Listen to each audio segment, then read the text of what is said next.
Hey guys, tonight we journey to a place most souls only hear about in riddles, God's hidden garden.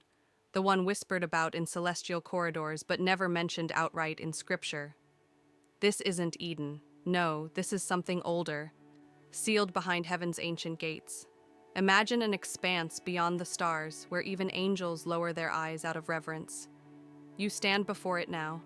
Golden air brushes against your face, warmer than sunlight but softer than breath. The sky behind you flickers like candlelight, as if heaven itself is holding its breath. In front of you, the gates. Not made of pearl, those are for heaven proper, but of something stranger. They look like they've grown, not been built. Vines wind through polished stone. The hinges seem forged from silence. And there's no handle, no keyhole. Just the sense that something very old is watching to see if you're ready. A hush settles over you. Not silence? No silence? Still has edges. This is stillness, the kind that makes your own thoughts seem too loud. You're suddenly aware of every blink, every heartbeat. It's almost embarrassing, like you've shown up to a royal banquet in wrinkled pajamas. Welcome to divine territory. Unless you've got wings or a direct line to the Almighty, you probably won't survive this. So before you get comfortable, take a moment to like the video and subscribe, but only if you genuinely enjoy what I do here.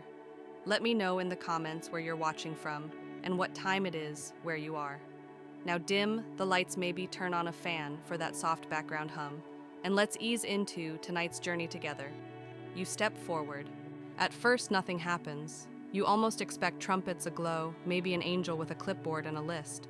But instead, the gate reacts to something else, your stillness. When your spirit stills utterly, something ancient stirs. The gate shudders, but not in fear. It exhales. The vines loosen. A slow groaning parting begins, revealing more shadow than light. Oddly, it's not threatening. It feels like stepping into a memory, God's memory, one older than the universe. A scent wafts toward you, not floral, but clean, like rainfall in a place that has never known footsteps. And you step through. Behind you, the gate doesn't close. It just disappears. The boundary was never made to trap. It exists only to test stillness, because stillness is the currency here. Movement disrupts things. Questions must whisper themselves. Even angels tread lightly. You're in a hallway, not stone, not wood, just presence. The walls shimmer like skin stretched across stars, each surface shifting with soft images, a child asleep under moonlight, a lion lying beside a lamb, a shadow falling across still water. You realize these aren't decorations, they're memories. Divine ones. Your own memories, too, begin to rise unbidden. The kindness you almost forgot. The prayer you whispered when no one was listening. Even that silly moment when you laughed alone and felt oddly watched in the best way. They're all here. This garden knows you. You walk on barefoot without realizing it, and your steps make no sound. That's when you see it, the garden itself, just ahead. But there's no flash of gold, no rainbow-colored fruit or singing cherubs. This isn't the garden you expect. Instead, it's rest.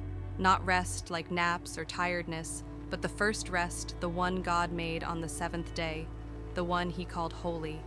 It still lingers here, breathing slowly like a lion curled in sleep beside a sunbeam, and guarding it a figure, tall, not glowing, not winged, just present, cloaked in stillness like a statue halfway through waking up. He speaks without sound. You feel the words. Do you come in stillness or in need? You try to respond but realize your mouth doesn't matter here. You answer with intention. The answer is both, and that's acceptable. He steps aside, revealing a narrow trail. There's no ceremony, no instruction manual. Just forward movement and a rising peace, so rich it nearly makes you cry. You pass through a veil of air, not mist, not smoke, just air that feels aware. Inside, the garden opens like a sigh. You notice immediately it doesn't mimic Earth. It's something older, untouched by sin or even desire. Trees are shaped in geometries that make you feel safe but curious. Flowers hum not with sound but with energy, like they're mid-prayer. And above all, the light. Not from a sun, not from torches. The light here belongs. It's part of the soil, the sky, the air. Some scholars once wondered if Eden was east of Eden. Then where was this? Some believe it was heaven's prototype, God's first experiment in beauty. Others argue it still exists because he never showed it to Adam. This place was never defiled because it was never given, only visited, by those who knew how to become still. One curious note in obscure Hebrew commentary, there's mention of Gan Satar, the hidden garden, visited once by Elijah in a vision. He saw gates that opened inward and trees that wept light. Some say it's metaphor, others think he was here, and now so are you. You step fully in. The grass responds not with sound but by agreeing with your presence. Nothing here is surprised you came. It's as if the garden waited. You sit at the base of a tree not because you're tired, but because it feels like the right thing to do. Above you, wind moves through leaves like breath through a sleeping child. You notice a feather fall, just one. White, but not from a bird. An angel somewhere close has just let go of something, and the garden accepts it. You rise slowly from the base of the tree, though time no longer seems to matter here. The garden doesn't mark your passing with shadows or footprints. It watches perhaps, but not in judgment, only curiosity. Your movement is met with a tender quietness, like the whole realm is adjusting itself gently to you. There is no breeze yet. The air moves with intention, like a sigh echoing from something vast and unseen. Before you now stands something you hadn't noticed before, a pedestal. It's low, carved not from stone, but from some translucent substance that feels like frozen breath. Upon it rests no object, just a shimmer, a soft vibration like the hum of a harp string freshly plucked. You reach toward it, unsure whether you're allowed to touch it, and suddenly the shimmer reacts, not with resistance, but with welcome. In your mind, a phrase appears as clearly as if someone had spoken it aloud, the key of stillness. It isn't metal, or carved, or handed to you. It simply appears within you. Your breath slows, not because you're sleepy, but because you're remembering something your soul always knew, but your body forgot. Stillness isn't silence, it's surrender. And here, surrender unlocks everything. You realize now why the gates opened. Not when you knocked, not when you prayed aloud. They opened the moment you ceased trying. Only when your spirit stilled did the divine mechanism acknowledge your readiness. In one of the apocryphal scrolls attributed to the Essenes, there's a line few ever quote. The gate of God opens not by hand nor word, but by rest that sings without sound. Some believe this was metaphorical, others believe it was practical, that certain locations, perhaps even this very garden, were built with different spiritual laws entirely. Here, effort is noise and trust is key. You walk onward. Each step you take now feels synchronized with the garden itself. You are no longer walking alone, you're part of something moving with you. The path narrows and curls, revealing an alcove tucked between two enormous trees that grow in an almost impossible spiral, their trunks forming an archway made of braided light. There, sitting quietly, is someone or something. An angel, but unlike any you've imagined. Not glorious or shining, no flaming sword. This one is draped in garments that appear to be made of dusk twilight woven into form. His wings are folded small, almost forgotten behind him. He's seated on the ground, head bowed as if listening for something underground. He doesn't look up when you arrive. You wait. Seconds pass, maybe minutes. Then he finally speaks, not aloud, but like before, directly into your awareness. This is not my garden, he says, but I have waited in it longer than the stars have sung. You ask, without words, why he remains. Because not all doors are to be opened. Some are to be guarded. Some are to be witnessed. He turns his head slightly, and now you see his face young yet weary. Beautiful, but with a sorrow not of pain, but patience. You ask his name. No one ever remembers, he replies softly. But I held the first key, and now you carry the second. Your thoughts tumble. Was he the angel at the gate of Eden? Some traditions say yes. Others name him Raziel, keeper of secrets. Still others believe the guardian of this garden is unnamed on purpose to keep the story pure. You want to ask more, but he lifts a single finger, not to silence you, but to guide your gaze downward. There beneath the soil, something pulses faintly, a glow soft and rhythmic like a heartbeat beneath the earth. This, he says, is the stillness of God. You feel it before you understand it. A calm so deep it has shape. It doesn't end your motion, it completes it. As if every breath you've ever taken was just practice for this one. Then, unexpectedly, the angel speaks a joke. You don't know why it surprises you so much, but he chuckles quietly. Of course, the last time someone tried to dig it up, they turned into a bush. That bush, in fact. He gestures behind you. You turn. It's the bush. Yes, that one.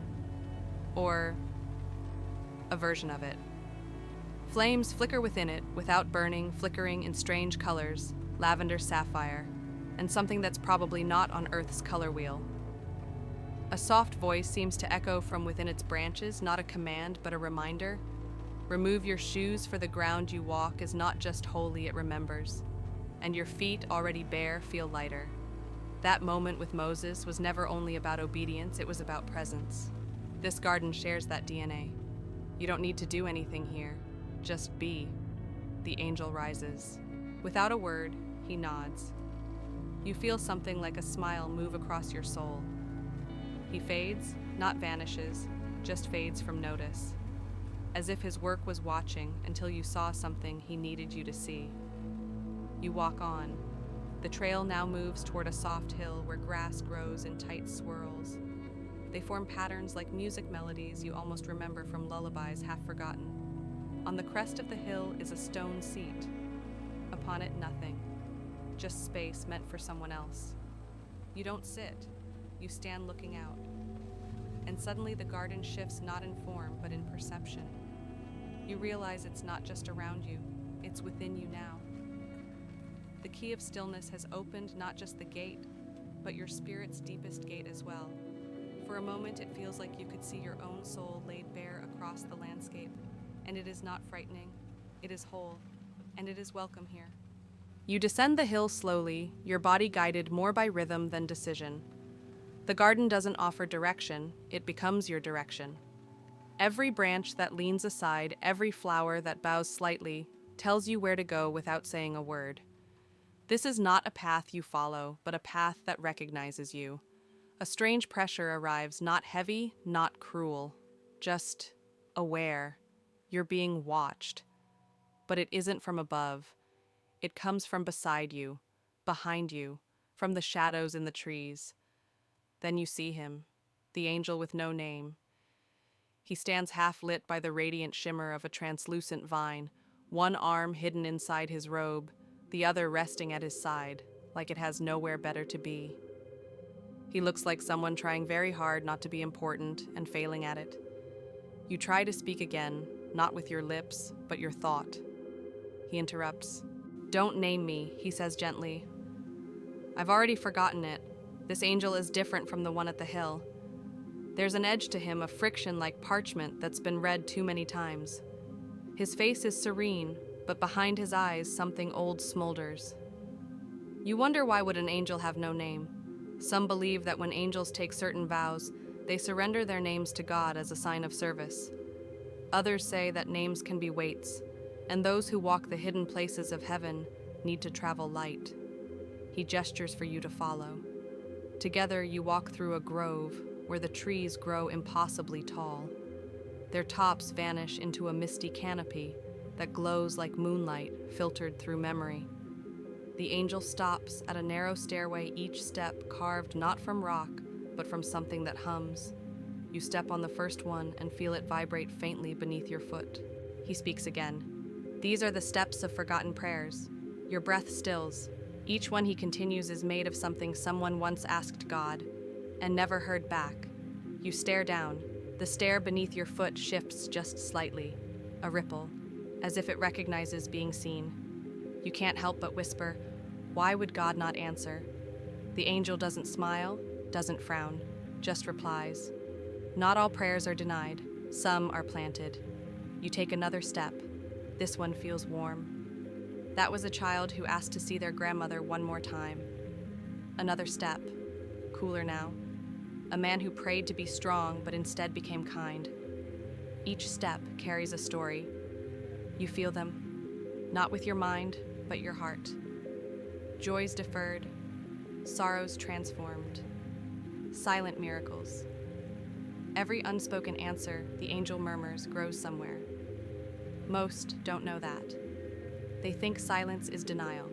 He places his foot beside yours, but here, you walk on them. You're held up by what others thought was lost. You both climb in silence, the angel's robe brushing against dew-draped leaves. Occasionally, he lifts his hand to touch the vines, and they seem to murmur back. Not in words, more like recognition. You get the sense these plants have seen him many, many times. Some angels, he says casually, are assigned to battle, others to music. Me, I collect silence. You chuckle softly, not expecting the humor. He raises an eyebrow. Well, he adds it beats trumpet duty. You reach the top of the staircase. The view is not expansive. It doesn't open to a sweeping panorama. Instead, it overlooks a single tree, alone, circular, roots like coils of light canopy stretched wide like it's trying to protect something beneath it. That the angel says is the tree of the soft answer. You look closer. Its bark shimmers like cooled silver. Beneath it, nestled in its roots, something pulses with faint golden glow. You ask what's hidden there. A question, he says, one that even heaven doesn't answer easily.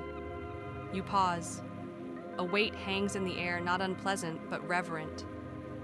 The question, he continues, was first asked by Job. You blink. Yes, he says, sensing your recognition. Why do the righteous suffer? The angel walks down to the tree but doesn't touch it. The question wasn't denied. It was planted, and here it grew, still grows. You ask, does the tree answer? He shrugs gently. Sometimes, but never with words, just with presence. You descend the steps toward the tree. The air thickens, not heavy, but meaningful, like walking through a cathedral made of breath and memory. You place a hand on the tree. It's warm, alive. You don't hear a voice, but you know something is listening. You feel your own questions rising, not shouted, not panicked, just wondered. And you realize the garden isn't here to solve mysteries. It's here to hold them. Beside you, the angel speaks once more, softer now. There are answers, he says, but they often wear the costume of waiting. He turns to leave, pausing just once. If you find the fruit from this tree, don't eat it. Not yet. Then he's gone.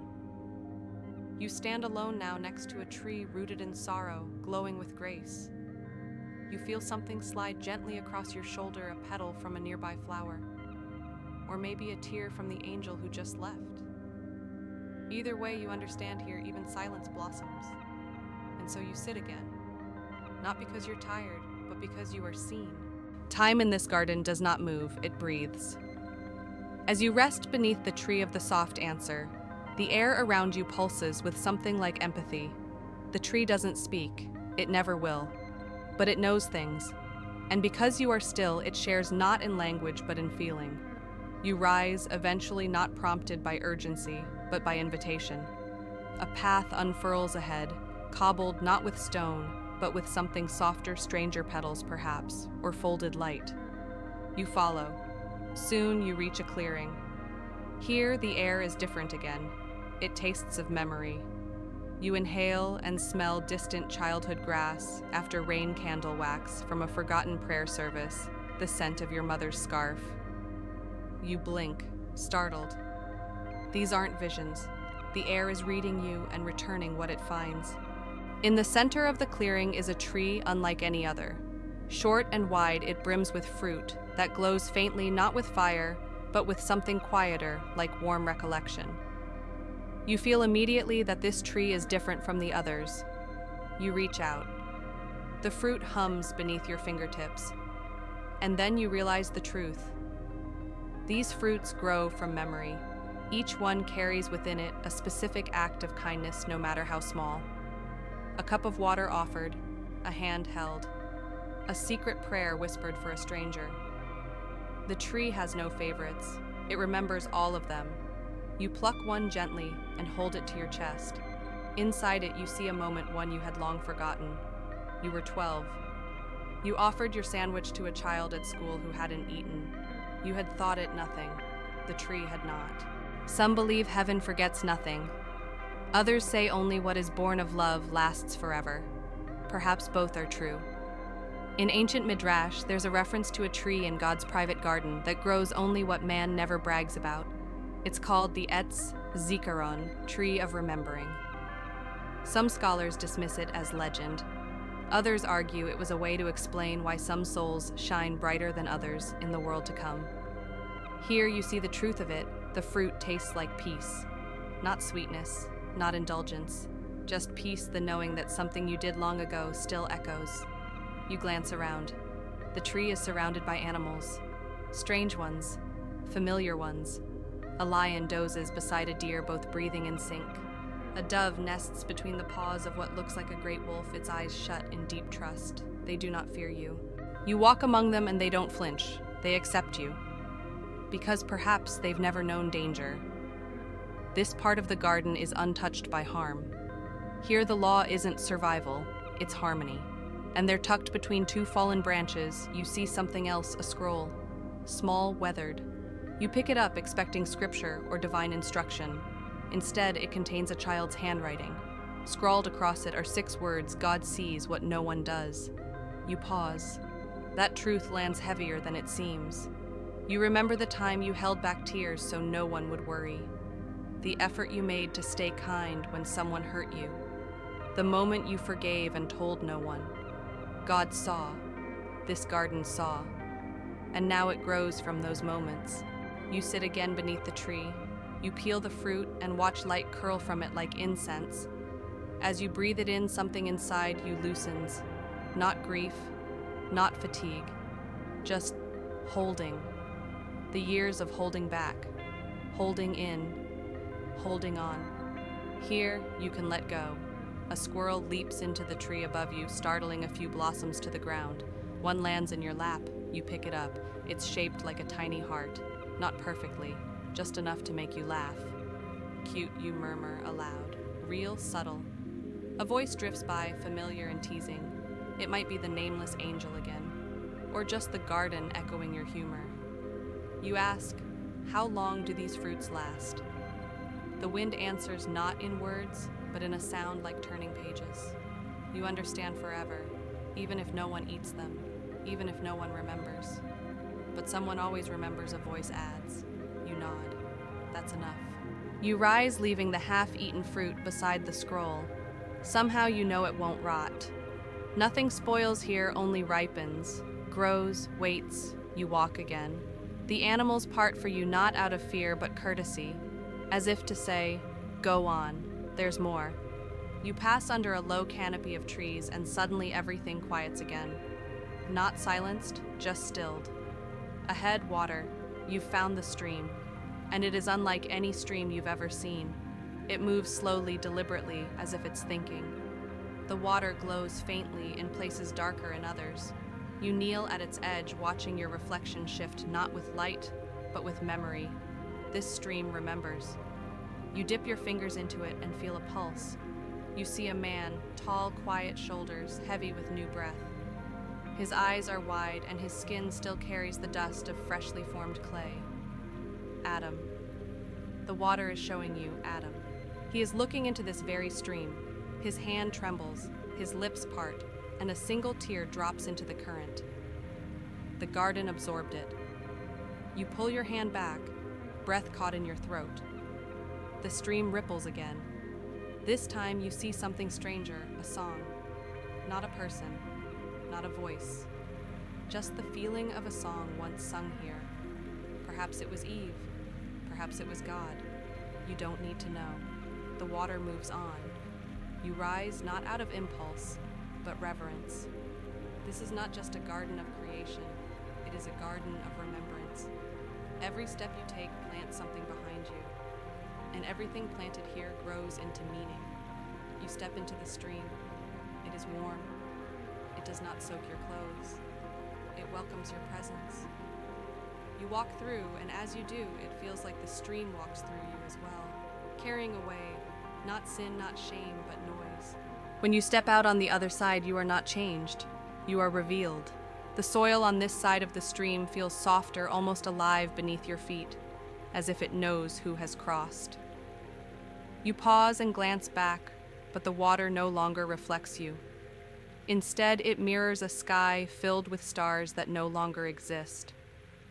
A map of the past drawn not in ink, but in light, and beneath that sky the garden expands, not wider, not longer, but deeper, like a story that opens inward instead of outward. Your next steps lead into a strange grove. The trees here are different, shorter, thicker, and their trunks bend ever so slightly as if bowing, not to you, but to something buried beneath them. A reverence you can't yet name. The moment your foot touches this grove's edge, the air hums. You feel it in your ribs like when music plays too close to your chest. But there's no sound, only sensation. Beneath the soil, something moves. Not threatening, not restless, just turning. You kneel and press your palm to the earth. And there it is, a feather, not above ground within it. You blink. The ground is transparent now, or maybe your vision is deeper. Beneath your hand lie dozens, no hundreds of feathers, tucked between roots, curled gently beside stones, folded like they're sleeping, wings beneath the soil, not fallen, not buried, resting. You look again. These aren't human graves. These are angelic memories, wings that once soared across galaxies, wings that once trembled before God's throne, wings that now sleep not in loss, but in return. You whisper almost without thinking, why would an angel give up its wings? A breeze answers. Soft, playful, almost embarrassed. Some got tired of flying. The voice isn't external. It comes from the soil, or maybe from the wings themselves. Another whisper follows others found walking more honest. You sit down beside one of the trees. It leans a little closer, like it wants you to hear a secret, and you do. You feel the hush of old battles, the weight of ancient decisions, not regret, but completion.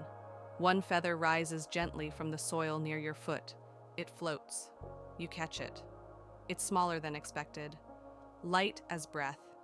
You hold it to your chest, and for a moment you're filled with a vision, not a place, but a feeling. The moment an angel chooses stillness over splendor. The Book of Tobit, often tucked into dusty shelves of Apocrypha, speaks of Raphael traveling in disguise, walking beside men. But what it doesn't mention is this: some angels never returned to the skies. Some fell in obedience, not rebellion. That's the whisper here. These wings were not cast down, they were laid down. And this soil, it's not burial, it's sanctuary. You look around.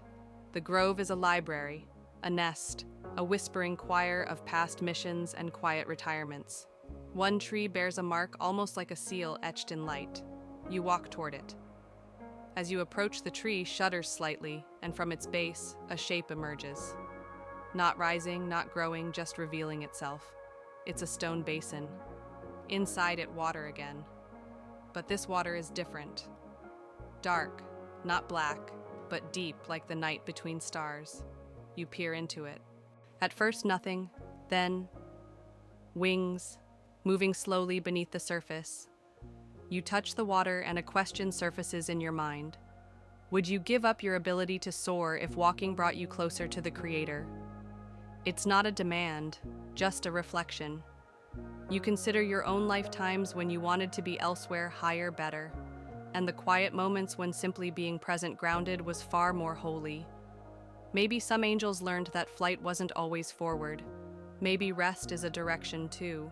Suddenly the feather in your hand dissolves into light. It doesn't burn, it becomes. It joins the roots of the tree beside you. The tree glows for a moment, then quiets again. You rise. Somewhere nearby you hear laughter. Not loud, not brash, gentle. Angelic perhaps, or maybe just the garden responding to your realization. Still carrying that need to be extraordinary, the wind seems to tease. You smile, brushing your hands together as if dusting off old ambition. No, you whisper, not anymore. And the grove approves.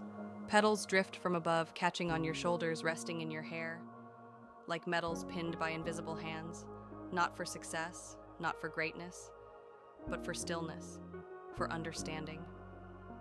You begin walking again.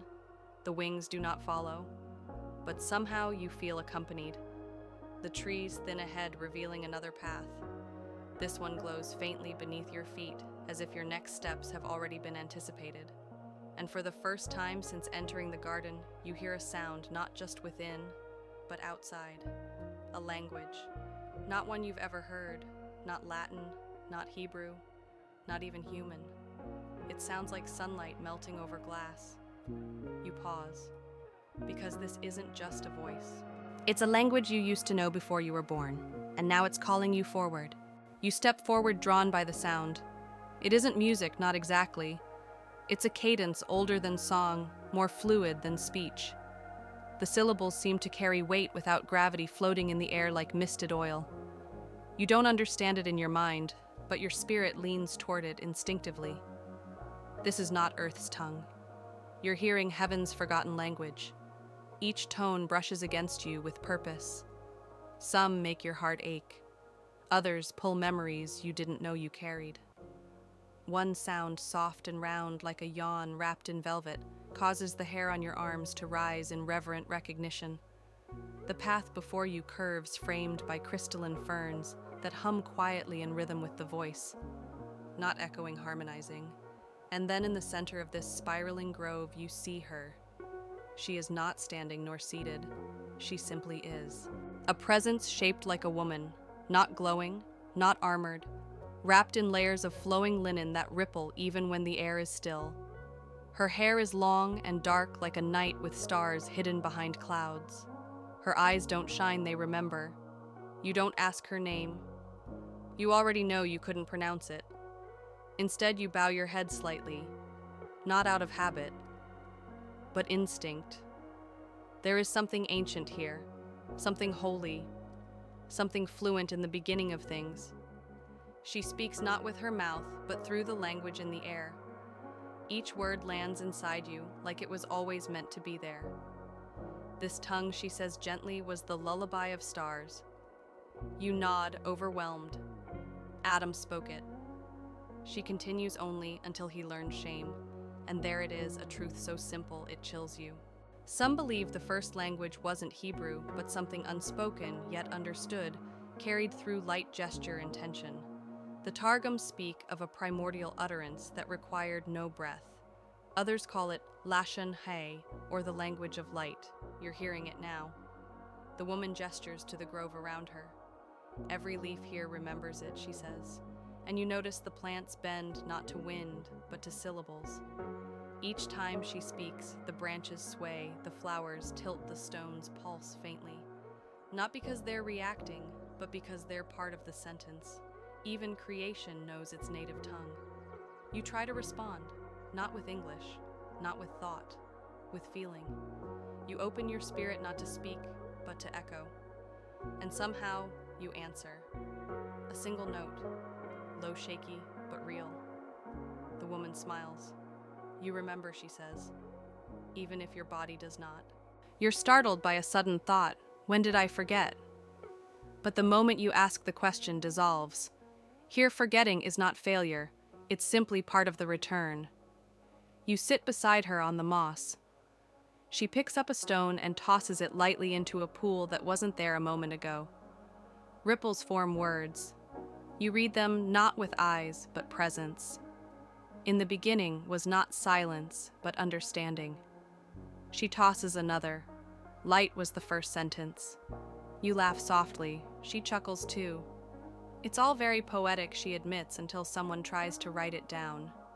You tilt your head. Why can't it be written? She raises an eyebrow. Because once you write it, you trap it in time. And this language, she waves her hand through the air, only lives in eternity. You pause. That makes sense somehow. So what happens, you ask, if someone remembers it completely? She leans closer. They don't speak, she says. They become. Her gaze doesn't waver. That's why angels don't always answer questions. They're not avoiding you. They just haven't found the right being yet. You let that settle. It's like being told a secret that makes you quieter, not louder. Around you, the grove vibrates. The trees release a few more petals, each one with a tiny phrase imprinted on it. You can't read them, but you recognize them.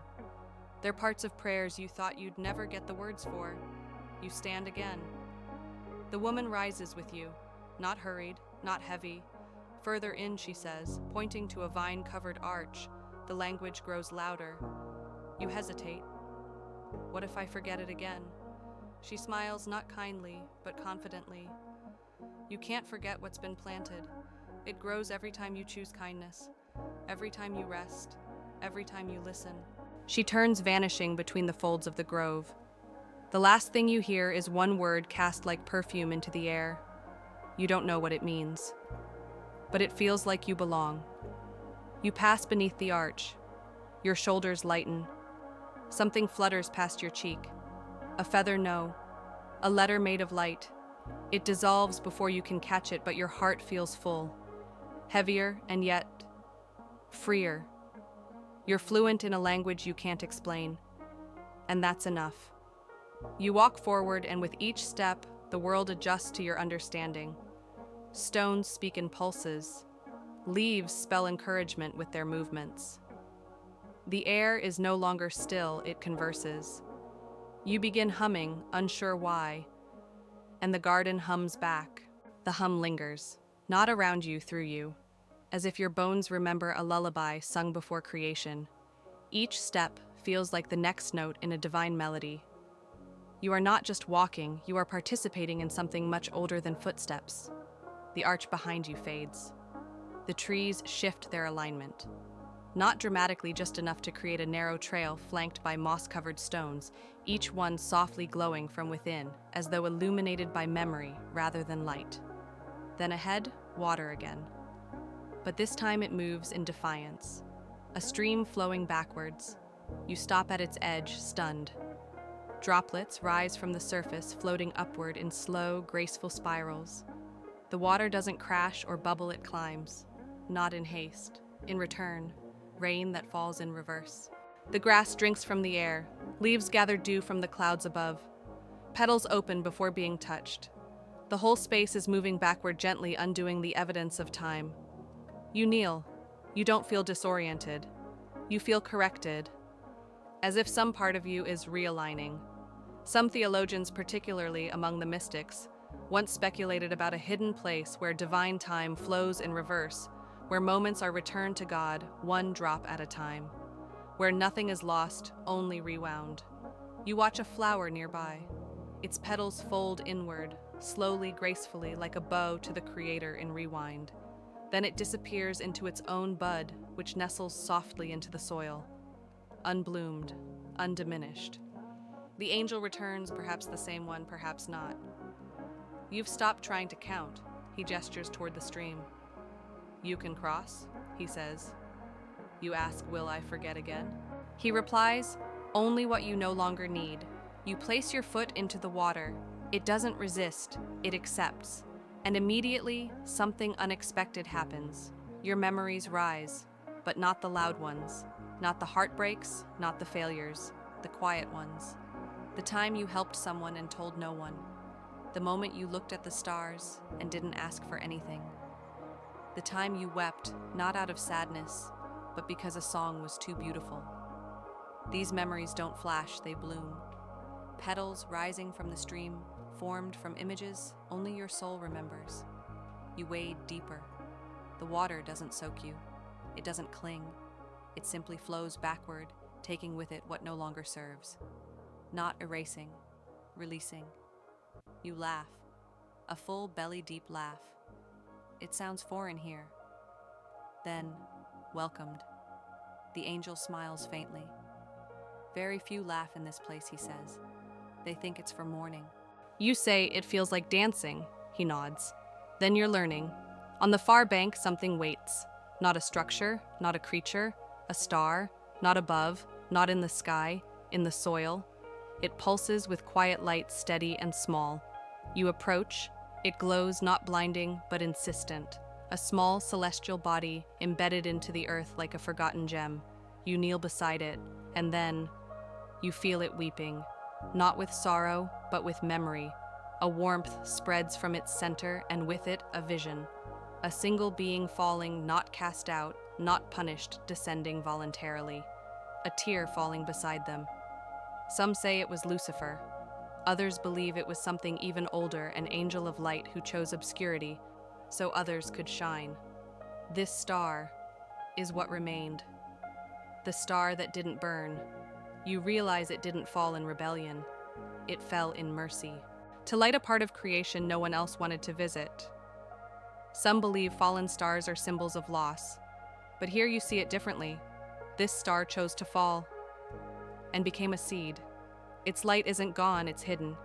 You reach out, the warmth deepens. Not heat, not fire, compassion. Somewhere in heaven's archives, an ancient record tells of a luminous being whose name was erased not out of shame, but gift. They gave up their light so others could find theirs. This star remembers that. You stand again. The angel watches you quietly. Most overlook it, he says. They think only the burning ones matter. You nod. The star doesn't speak, but you understand its message. Sometimes to shine in heaven is to disappear on earth. And that's okay. You press your palm gently to its surface. Your hand glows faintly as you rise. It's not a power, not a blessing. It's a reminder. You carry it with you now. The trail winds onward again. Behind you, rain still floats upward. The flowers keep unblooming. Time is not being undone. It is being understood. And you, for the first time in forever, walk, not to reach something, but to return to it. The path beneath your feet narrows as you continue, but it doesn't constrict, it focuses. Each step feels intentional, as though the garden is now less interested in showing you where to walk and more interested in watching how you do it. And as you walk, you begin to notice something strange beneath the moss and woven petals. The ground is fluttering. You stop. Beneath your soles, the soil gently pulses slowly, softly, as though something beneath it is shifting. Not with violence, with rest. You kneel and press your palm down. And then there it is again, the faint sensation of wings. Dozens, hundreds, maybe thousands, tucked quietly beneath the soil. They don't move like trapped things. They move like sleeping ones, resting, folded, waiting. You press your ear to the moss and listen. A hush, a breath, then faintly a sigh. Not yours, the earth's. Not sorrow, something else. Release. These are not feathers fallen from pride or punishment. These are the feathers of angels who chose to rest. Some scholars have speculated, mostly in whispered debates and dusty corners of forgotten libraries, that certain angels surrendered their wings not out of shame but out of completion. They had flown far enough. They had loved deep enough. And now they sleep. This part of the garden is their sanctuary. You move gently now, walking along the path that winds between trees that bend just slightly inward, forming soft arches like folded hands. It feels like you are inside a chapel made not by stone, but by reverence itself. Then up ahead, you see it. A low mound wrapped in vines that bloom only when you look directly at them. As your gaze touches them, soft golden petals unfold, as if to say, you are seen. On top of the mound sits a small crystalline box. It glows faintly, pulsing with the rhythm of wings that no longer move. You approach, and as you do, the garden hushes even further. This is no ordinary resting place. You kneel before the box, and the hum of the buried wings grows louder. But it's not sound, it's presence. You place your hand on the box. A vision rises. You see an angel, massive, radiant, more light than form, kneeling before the throne. But they are not praying. They are offering something. With both hands, they lift their wings and lay them down. They do not fall. They do not mourn. They return. You understand this is a ritual, a final act of obedience. Some angels don't fall. Some angels finish. You open your eyes again. The crystalline box remains. Inside it, one feather, white, pure, not glowing, not burning, simply complete. You don't touch it. You bow your head. Above you, the trees exhale, Then a sound, barely audible, laughter. You look up. A small animal, a fox perhaps, is curled beside one of the tree roots, watching you with amused eyes. Its fur is speckled with stardust. Its gaze is patient, ancient, and not remotely surprised by your presence. You smile. You live here, it yawns. You laugh softly. Figures. Of course, the sacred place would have something cute guarding it. The fox's tail flicks once like punctuation. Then without a sound, it turns and trots away down the path tail, raised like a tiny banner of invitation. You follow. You pass more of the mounds, some large, some so small they seem childlike in proportion. Not graves, altars. You can feel it now. This is where wings come to sleep, and where souls come to understand what it means to land. In Kabbalistic tradition, there is a concept known as Malakim Hashar, angels of the threshold. These beings never leave heaven nor earth, but guard the places in between. Some theorize they are wingless by choice, so they cannot be tempted to fly beyond their post. This place feels like a haven for them, or perhaps a gift. You step onto a bridge made of woven branches. It doesn't creak. It breathes with you. Across it, the world seems to shift again, not into something new, but into something deeper. You pause halfway across, looking down. The river beneath is still, but it reflects something the sky does not, a soft field full of sleeping angels, wingless, and still curled beside trees wrapped in robes of dusk. None of this is visible above, but below, beneath it, remembers. The bridge ends, and your feet meet soft earth again. Here the moss glows slightly. Each step leaves a faint imprint, not of pressure, but of acknowledgement. As if the garden is saying, "We see you." The path widens, and ahead a great doorway, not to another room, but to another rhythm. You feel it before you approach. Not movement, rest, but not ordinary rest. This is divine stillness, where even the idea of motion sleeps. You glance back. The fox is gone, but a feather floats down beside you, landing silently at your feet. You pick it up. It doesn't hum, doesn't glow. It just feels right in your hand. And as you continue forward, feather in hand, wings below your feet, you realize you are not in a place that holds angels. You are in a place that remembers them. The doorway ahead isn't made of wood or stone. It's woven from something like air-braided stillness, perhaps, or strands of old prayers folded together until they took on form. There's no handle, no key, no resistance. You simply walk through. And suddenly the language returns, not spoken this time, but present in everything. The light here doesn't just shine, it communicates. It drips down walls of unseen architecture like honeyed syllables.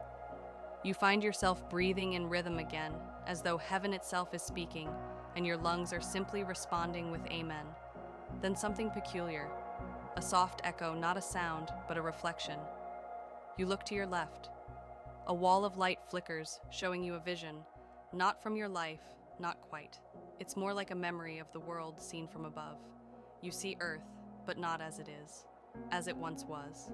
Mountains where cities now stand, rivers that no longer flow, stars that once aligned in sacred geometry before veiling themselves. This is God's original memory of creation. And the strange part, it's not a map. It's a language, each mountain a vowel, each star a breath, every tree a letter. The world itself is a sentence spoken by God, and this you realize is the grammar behind the garden. You move closer to the wall of light. The symbols shift. You see shapes you can't describe, glyphs made of motion, spirals that sing, lines that hum like tuning forks dipped in sunlight. This is heaven's dialect, whispers a voice behind you. You turn. It's the woman from before, the one wrapped in linen who taught you without saying your name. She continues. It was used before time was counted. You ask, why was it hidden? Because meaning became merchandise, she replies. So God buried his language where only stillness could find it. She raises her hand to the wall. The light flows around her fingers like water made of vowels. Then she gestures to a small pedestal at the center of the room. You approach it. On top lies a fragment, just a sliver of something glowing. a broken piece of what might once have been a tablet or a scroll or even a song given weight. She watches you. This is a relic from before Eden, she says quietly. Not a law, not a story, a tone. You frown slightly. A tone, the first one. She places your hand gently on the fragment. It hums. Suddenly, the room vanishes, and you are floating, not in air, not in water, in intention. You are surrounded by color and frequency. No words, no images, just the first echo that ever existed, the one that said without speaking, "Let there be." You feel the meaning, not just the authority behind creation, but the affection in it, the playfulness, the joy. God didn't just make the world, He enjoyed making it. You return. The pedestal is beneath your hand again. The room reforms, and the woman is still there, smiling slightly. Some say the universe began with a bang, she murmurs. They're not entirely wrong, but it wasn't an explosion. She leans closer. It was a laugh. You blink. And then something inside you agrees. Not because it's funny, but because it's good. The echo you heard wasn't just power. It was delight. A divine exhale of joy becoming matter. The room shivers gently. The wall of light behind you shifts, and new symbols appear, ones that resemble vines and raindrops and open hands. You recognize the tone within them. It is the same tone you heard when kindness was offered to you as a child. The same tone in a whisper that said, "I forgive you," even when you didn't ask for it. This language, it's not just pre-creation, it's woven into you. The woman guides you to the far side of the chamber. There is no exit, only a narrow thread of light leading downward. Here, she says, language turns into song. You ask her name finally. She considers. I had one, she says, but I gave it away. It belonged better to someone else. You want to ask more, but she places a single finger to your lips, not to silence you, but to offer peace. When you reach the end of this path, she says softly, you will speak again, but differently. You begin your descent.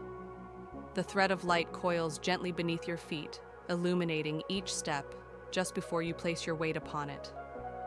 And somewhere in the distance, low, slow, and tender, you hear a note, a single holy note. The garden is singing, and it's using your voice. You descend slowly, each step stitched together with that luminous thread of tone and light. The air changes not in temperature, but in depth, as though you're not entering a space, but sinking into a memory, God's memory. The note you heard above lingers beneath your skin. It's no longer external. It echoes inside you now, gently resonating in your chest like a bell rung in a cathedral made of breath. The thread of light beneath your feet eventually flattens and forms a floor smooth, shimmering, and perfectly silent. You've entered a new chamber. And at the center of this chamber is something impossible, a star.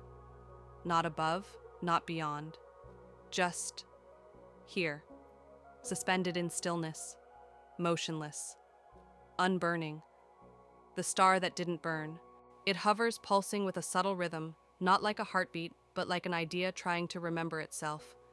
Its surface isn't fire or gas, but a layer of radiant thought, cool silver rippling faintly, as if contemplating whether to speak. You step closer, and it speaks not with sound, not with light, with grief. But not the grief of loss, the grief of choosing stillness when the world demands spectacle. You feel it ripple through you, the weight of restraint, the beauty of not shining, the sacrifice of withholding glory for the sake of something higher. You kneel. The star doesn't require it, but it deserves it. And in your kneeling, it welcomes you. You see a vision, an angel once radiant beyond imagining, standing before the throne, not in defiance, not in despair, but in resolution. A star cradled in their hands, and then a quiet choice, to let it go. To descend carrying light that would never explode or dazzle or demand attention. To embed it in this place, to let it wait for you. Some traditions speak of the eighth light, a divine illumination never revealed in heaven or on earth, hidden instead in the quiet places between. Some believe it was Lucifer's final tear before the fall. Others say it wasn't Lucifer at all, but an angel who asked to serve not by shining but by remembering. You are looking at that memory now. The star pulses again, and with it, a wave of emotion rises in you. Not just reverence, permission. Permission to stop striving. Permission to let go of the pressure to glow louder than others. Permission to just be in presence in peace. The star was never meant to lead. It was meant to stay, to hold space, to be the sacred whisper while others sang. You stand slowly. The star shimmers in response. And then it offers something extraordinary, a reflection. You see yourself not as you are, but as you are becoming. Not framed in perfection, framed in truth. You look tired but strong, scarred but kind, dim but deliberate. You are not the sun. You are the star that chose to stay. And here, that is holy. The garden responds to your realization. Petals fall slowly from unseen heights, drifting like stilled snowflakes. One brushes your cheek and dissolves into warmth. The room brightens, not from the star, but from you. You are not becoming light. You are becoming clear. The angel appears once more, his robe now layered in stardust. His face is unreadable, but his eyes hold something like pride. Few reach this part, he says. You ask why, because they're afraid stillness means surrender, he replies. They don't know it's the beginning of real power. You touch the star gently with one hand. It doesn't tremble, but something in your spirit does, and not from fear, from agreement. You don't want to leave it, and it doesn't ask you to, but it does offer a path forward. A doorway of light appears behind it. Not dramatic, not flaming, just open. You ask the angel, "Will I lose this feeling?" No, he replies, but you may have to remember it again and again. That's the journey. He places something in your hand. It's not an object, it's a pause. A moment of stillness that you can carry, like a breath wrapped in silk. He says, "When the world gets loud, unwrap this." And then he's gone. The star flickers once more and then gently fades, not extinguished. Embraced by the garden, you pass through the doorway. Behind you, silence follows, but not emptiness, peace. The next space you enter is small, rounded, womb-like. A soft chair of woven roots waits for you, and above it a dome of woven leaves flickers with light language phrases, not to be read but felt. You sit, you breathe. And the memory of the star, the eighth light, rests inside you like a candle beneath still water, and it glows. The chair cradles you not like furniture, but like a friend who knows how to hold someone who needs no words. It curves to your form, effortlessly supporting your weight, but more than that, your soul. Here you are not resting on roots, you're resting on trust. Above you, the dome of woven leaves flickers with movement. Not chaotic, rhythmic.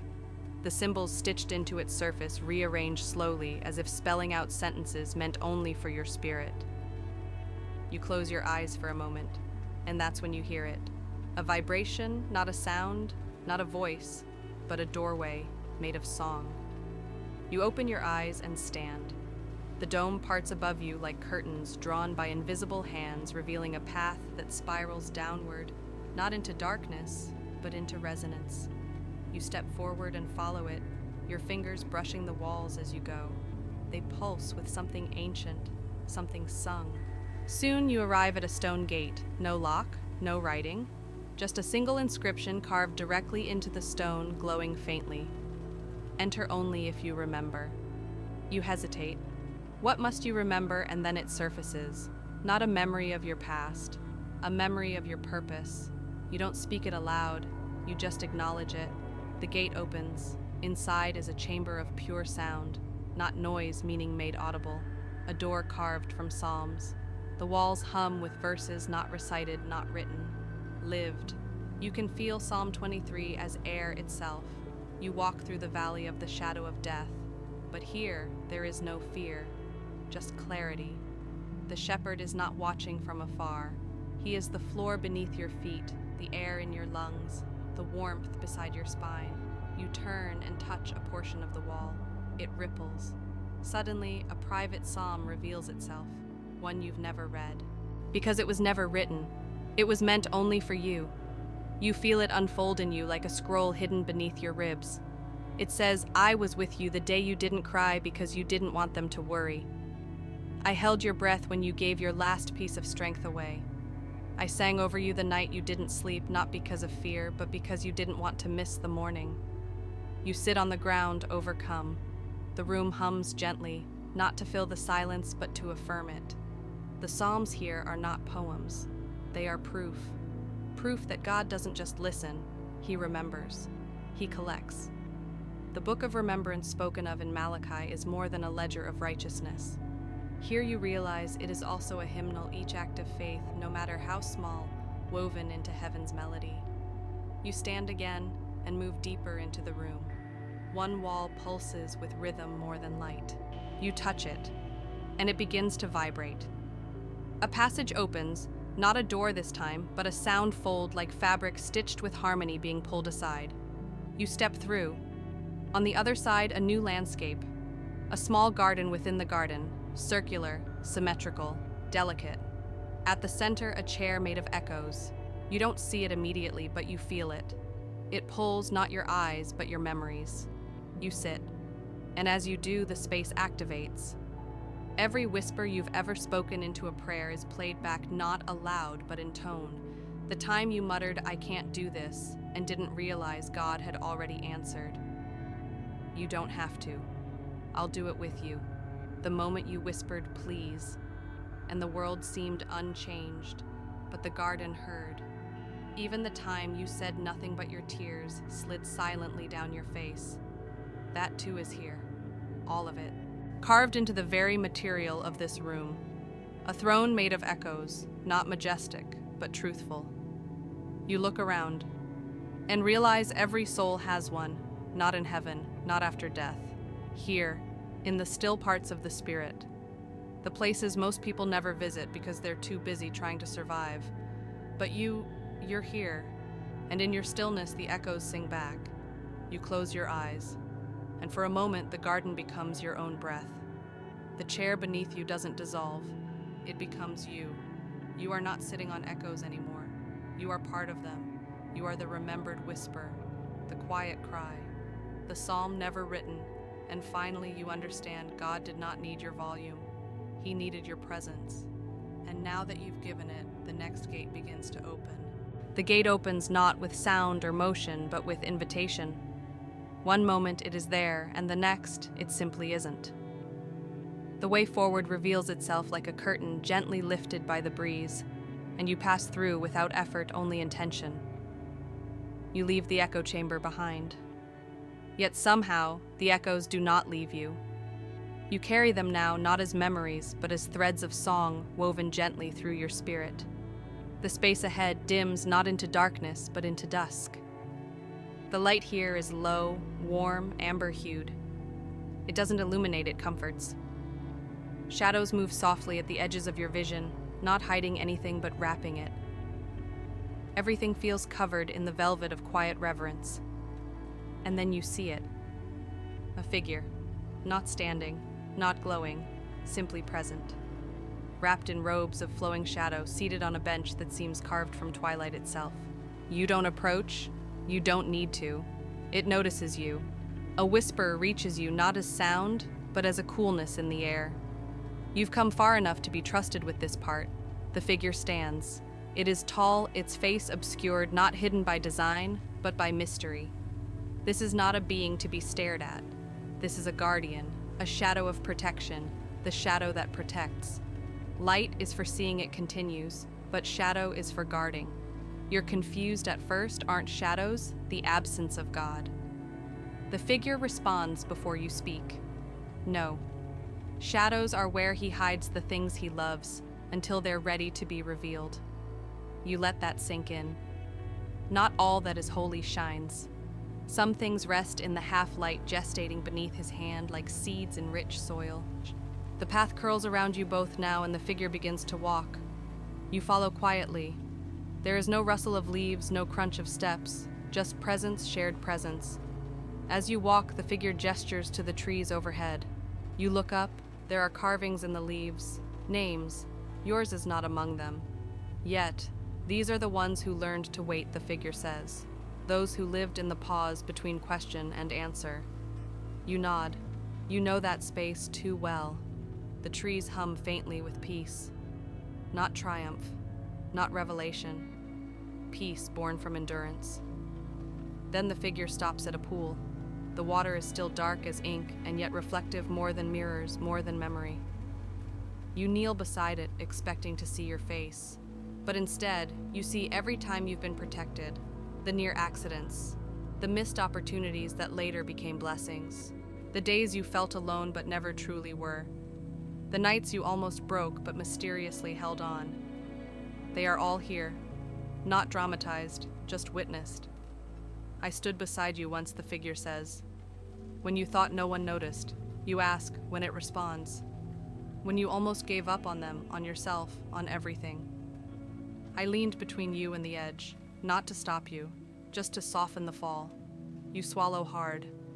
There's no pride in the voice, no righteousness, just gentle conviction. This is what divine protection looks like, quiet presence in your weakest moments.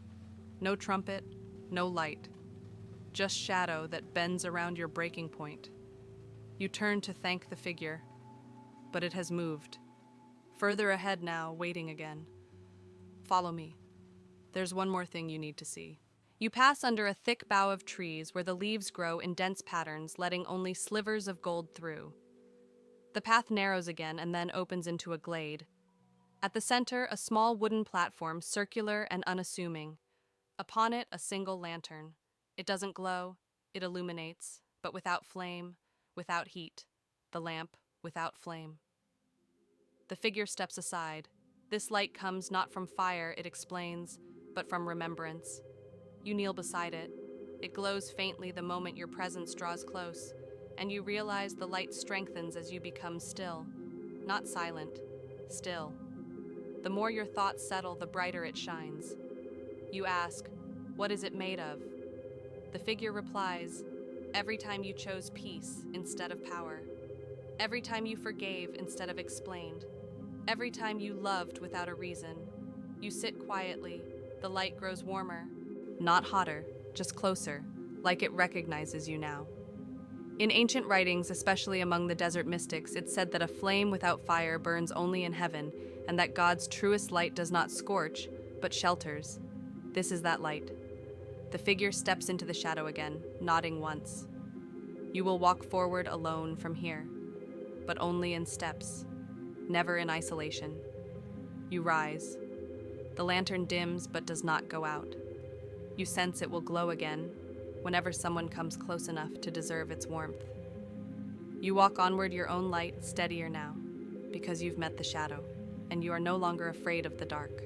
The path ahead narrows into a quiet corridor of trees, tall and motionless, their bark smooth as polished stone. The leaves above form a green canopy so thick and seamless, it turns the sky into a watercolor washlight, filters through but slowly, as if reluctant to disturb the sacred hush. You inhale deeply, and immediately you notice. The air smells like purity, not cleanliness, not perfume. It smells like a world before sin. It's a scent hard to describe, like rain that hasn't yet fallen, like fruit that ripens without bruising, like soil that has never known blood. And when you breathe it in, your whole body reacts not with excitement, but with release. The tension in your jaw loosens. The knots in your chest begin to drift apart. Your fingers unclench without command. You are remembering something you never lived. A world without shame, without suspicion, without the thorns of self-doubt or the bruises left by words never unsaid. This is how Eden must have felt before the moment, before the bite, before the hiding, before the ache. A memory not passed down through stories but written into your bones. You walk forward, and each step feels like stepping backward in time, not to the Garden of Genesis, but to the soul of what the garden once was meant to be. This place is not Eden. It is Eden's blueprint, the dream God had before he ever molded man from dust. And in this moment, the dream welcomes you. You pause to touch the trunk of a nearby tree. It's cool and firm, but pulsing faintly, like it has a heartbeat. As you touch it, an image flares in your mind. A moment of utter innocence, not yours, but humanity's. The split second before fear entered the world. The pause before they covered themselves. Some theologians have speculated on this gap moment, the breath between disobedience and consequence. What did the world feel like in that heartbeat this tree remembers? And now, so do you. You keep walking.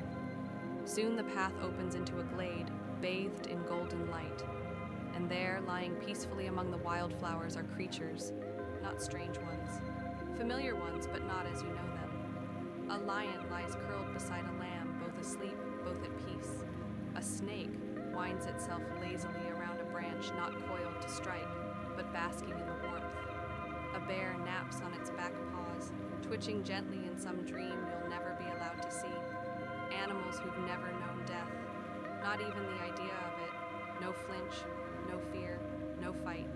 You take a step and a small rabbit stirs near your foot. It looks up at you not to judge or flee, but to know you. Its eyes are wide and open, trusting. You crouch. It doesn't move. You reach out a hand and it hops closer. And as your fingers meet its fur, a sense of pure mutual awareness fills the air. This animal has never been hunted, never been hurt, never needed to hide from anything. And yet it recognizes you, as if it senses the pain you've carried through this journey and without words offers you a part of its unbroken innocence. Not to erase your wounds, but to remind you there was once a world where such wounds had no meaning. And somewhere that world still exists. A deer walks past, brushing your side as it goes. A dove lands near your feet. A fox curls up in the crook of a tree root, glancing at you briefly with amused eyes. It's not that you've entered their realm, it's that they've allowed you into it. Because for now you are safe, not protected, not guarded. Safe because no threat exists here. You sit among them, and no one leaves. The lion lifts its head, yawns, and rests it again on the lamb's flank. A breeze moves through the field. You breathe it in again, that scent. The world before comparison. The world before jealousy. The world before self-defense. And for a moment, your body forgets how to brace. You lie back, and the earth catches you. Soft, willing, kind. Above you, the leaves sway, not to block the light, but to filter it, turning gold into honeyed warmth. And there, drifting slowly across the open sky, an eagle with wings so wide they eclipse the sun. It circles once, not hunting, not guarding, just existing. And all around you, the creatures breathe in rhythm with the land. No question of survival, only presence. And you wonder, was this what God meant when he said it was good, not perfect, just peaceful? Whole. You stay for a while. No one speaks. No one asks. The world simply continues, as it was always meant to. Without harm, without haste, without fear. And in that silence you are healed not of wounds, but of the belief that wounds were inevitable. This was the original design. And for now you are living inside the memory of it. Eventually the moment passes, not because it ends, but because you're gently ushered onward by something unseen. The animals don't scatter. They simply remain unbothered by your leaving, as if they understand that your presence here was only one stanza in the song of this place. You rise quietly and continue down the path, changed not with fanfare, but with the quiet confirmation that peace is real and you've touched it.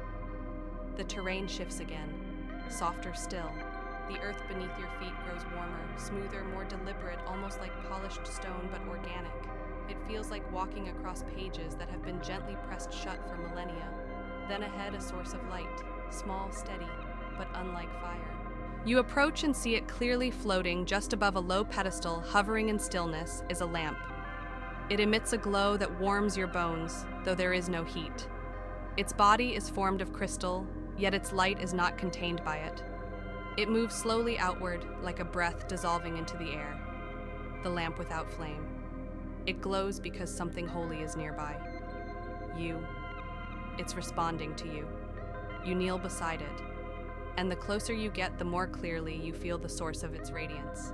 It's not oil, not energy, It's grace, soft, undeserved, ever present, the kind that's been trailing behind you all your life, quietly collecting every moment you thought wasn't worth remembering. This lamp is lit by mercy remembered. The lamp pulses once rhythmically, and you see a vision inside the crystal walls. A younger you, maybe 7, maybe 10, sitting alone in a room asking God a question no one knew you asked. There's no answer, at least not then, but this lamp kept the question, and now it glows with it, not because it was answered, but because it was heard. You ask aloud, why didn't you speak back? The lamp hums in response, not with words, but presence. Some light takes years to reach you. You look up. You're not alone anymore. A figure sits across from you, an old man, robed, serene face, mostly hidden beneath a hood woven from starlight. He doesn't speak. He simply watches the lamp. You finally ask, who are you? He replies with a smile. Someone who kept their light dim, so others wouldn't be afraid to approach. He motions toward the lamp. This kind of light doesn't guide by direction, he says. It comforts by proximity. You nod, understanding. Not all light is meant to shine from mountaintops. Some is meant to be beside you in quiet rooms, lonely kitchens, long commutes, hospital chairs. It doesn't show the path. It reminds you you're not alone on it. The man places a hand on the pedestal, and it ripples. You see other lamps now, hundreds, thousands, floating gently in alcoves all around the chamber. Each one holds a different glow. Not brighter or dimmer, just specific. Each lit by a moment, someone chose love when they could have chosen pride. A mother who stayed up all night with a sick child and never asked for thanks. A boy who forgave someone who never said sorry. A woman who lit a candle for a friend who had no idea she was being prayed for. These lamps remember, and they shine without burning, because love doesn't always need fire. Sometimes it only needs to stay lit. The old man reaches into his robe and pulls out a small crystal shard. He presses it into your hand. This is yours, he says, but it will not shine until you pass it on. You frown. To who? To anyone, he replies. To everyone. To the next person who needs light more than understanding. You tuck the shard into your pocket. It's weightless, but it changes something in you. The room around you begins to fade, not dimming, not vanishing, but dissolving into something quieter, more intimate. The lamps remain glowing in the distance like fireflies remembering your story. You look back at the pedestal. The lamp still floats, but now it glows a little brighter. You didn't light it. You became part of it. And as you walk away, you feel its light on your back, not like a spotlight, but like a hand on your shoulder. Reassuring, present, real. You leave the chamber, and as you do, the path ahead curls gently again, not up, not down, but inward, toward the next truth waiting to remember you. The path winds inward now, as though the garden itself is folding into your spirit. It narrows and darkens not with fear, but with intimacy, as if the next space isn't meant to be seen by crowds or sung in churches. It is meant for the quiet places in a person's soul, the soft rooms where trust still trembles and wonder waits without making eye contact. You walk slowly, not because you're cautious, because you're expected. Ahead, the darkness lifts not through brightness, but through a soft unveiling, like curtains drawn aside in a child's bedroom, letting in the first light of dawn. The space opens into a clearing shaped not by design but by stillness. At the center, resting on a stone platform, is something at once simple and impossible. Footprints. They aren't engraved. They aren't made of dust. They glow faintly, formed of absence more than presence. You approach them carefully. They look human. But something is strange. Each footprint leads forward. And yet, when you look back over your shoulder, there are no prints behind you. Footprints that vanish forward. You kneel beside them. The soil is untouched. The moss is smooth. No weight pressed into the earth, only into time. These aren't left by feet walking over ground. These were left by someone stepping into the unknown. And the garden remembers the courage. The old writings speak of a trail laid by Enoch, the one who walked so closely with God he did not die, he simply continued. Some believe this path belongs to him. Others argue it's the imprint of those rare souls who trusted so completely they left no residue behind. You run your hand over the footprint. It shimmers but does not disturb. And suddenly a question arises, not from your thoughts but from the air itself. Would you keep walking, even if no one ever saw where you had been? You don't answer right away, because the honest answer is complicated, but eventually you nod. Yes, even if the trail vanished behind you, even if the story wasn't told, even if the miracle wasn't recognized, you would still walk, because the journey wasn't for applause. It was for God.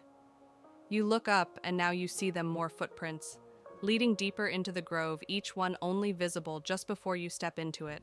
A path revealed only to the present. You follow. One step, then the next. Each print disappears behind you. The garden doesn't want you looking back. It's not punishing memory. It's teaching faith. You reach a bend in the trail, and ahead another figure. Not angel, not guide, a mirror. A perfect living reflection of you. Not as you are becoming. You pause. Your reflection does not. It keeps walking. You try to call out, but the voice in you says nothing needs to be said. You step forward again, and your reflection does too. But then something stranger. Still. With every step you take, your reflection becomes less like you. It grows lighter. Not in weight, but in burden. It becomes simpler. Not in mind, but in heart. You're not watching yourself walk. You're watching yourself be unmade and reformed. The you that feared fades. The you that strived vanishes. The you that held on to every unanswered prayer like a rusted key finally lets go, and all that remains is the soul that trusts. You reach a small clearing. Your reflection stops. It turns toward you and vanishes, not in death, in completion. You take its place. You realize now the footprints were not someone else's. They were yours. Or rather, the you were always meant to be. Every person has a hidden self woven from threads of faith too fragile for daily wear. The self that only surfaces when there's no audience, no reward. That's who walks this trail. And now you've joined them. The trees bow gently as you pass, and far behind the garden, quietly erases every trace of your hesitation. Only the steps taken in trust remain. You reach a doorway made of mist and motion. It doesn't open, it allows. You pass through. And ahead something new stirs. Not another light, not another guide. A mountain, waiting. The mountain rises slowly into view, not towering, not jagged, but waiting. It doesn't command your attention, it simply holds it. The peak vanishes into mist, its summit unreadable from below. The air thickens as you approach, not with weight, but with meaning, like approaching a loved one who's been silent for a very long time. This is no ordinary mountain. This is the one the garden has been guiding you toward. A mountain that waits to speak. There are no signs, no inscriptions, just a stillness so complete it almost aches. You step onto its slope, and everything goes quiet, not peaceful, reverent. Your breath slows as if your lungs remember an older rhythm, one that syncs with this sacred rise. The trail curls upward in long, gentle spirals. The ground beneath your feet is not dirt, not stone, but something between them. Solid, but softened by time. With each step, the garden behind you fades. Not erased, just put on pause. As if every flower, every tree, every angel has turned to face the mountain, too waiting to see what will happen when you reach the top. You remember a line from Scripture, tucked deep in the folds of Exodus, where Moses climbed Sinai alone, and God descended in smoke and thunder. But this mountain, it doesn't threaten, it invites. You stop at a low ridge halfway up. A strange structure rests there, a chair perhaps. Or an altar. It is carved from the mountain itself, as if the earth decided it wanted to hold something for a while. You sit, and the mountain begins to breathe, not literally, but deeply. Its presence fills your mind, not like words, not like images, like memory. And in that breath, you see things. Not visions, not prophecy, moments. A young girl whispering a prayer into a cracked window during a storm. An old man placing his last coin into a beggar's hand, then walking away with a smile. A soldier pressing his face to the dirt, not to hide, but to weep. All of them here. All of them part of this mountain's knowing. You whisper, "Why do you remember these things?" And the answer comes not with voice, but gravity. Because these are the things that shape heaven more than thunder ever could. You close your eyes, and now the mountain begins to speak. It doesn't tell stories. It asks questions, one at a time. Each one lands not in your ears, but in your spirit. What would you do if no one ever knew you did it? What do you love when you're too tired to pretend? Where do your thoughts go when you're not afraid? You don't answer aloud. You feel the answers. Some theologians speak of mountains as thin places, spaces where the earth is closest to heaven, where spiritual veils wear thin. Others believe God hides in mountains because he knows we only climb when we're serious. This mountain is not here to challenge you, it is here to know you. You rise, the summit still calls. As you climb, you begin to feel something strange. The higher you go, the lighter you feel, as if the mountain is lifting you as much as you're climbing it, the burden on your shoulders. Smaller, the noise in your head, quieter, and then just below the summit you see it, a pool of water, but it is not rain-fed, it's tears. Still, clear, undisturbed. You kneel beside it and peer in. It doesn't show your reflection, it shows someone else. A figure robed in white seated on the same chair you used below.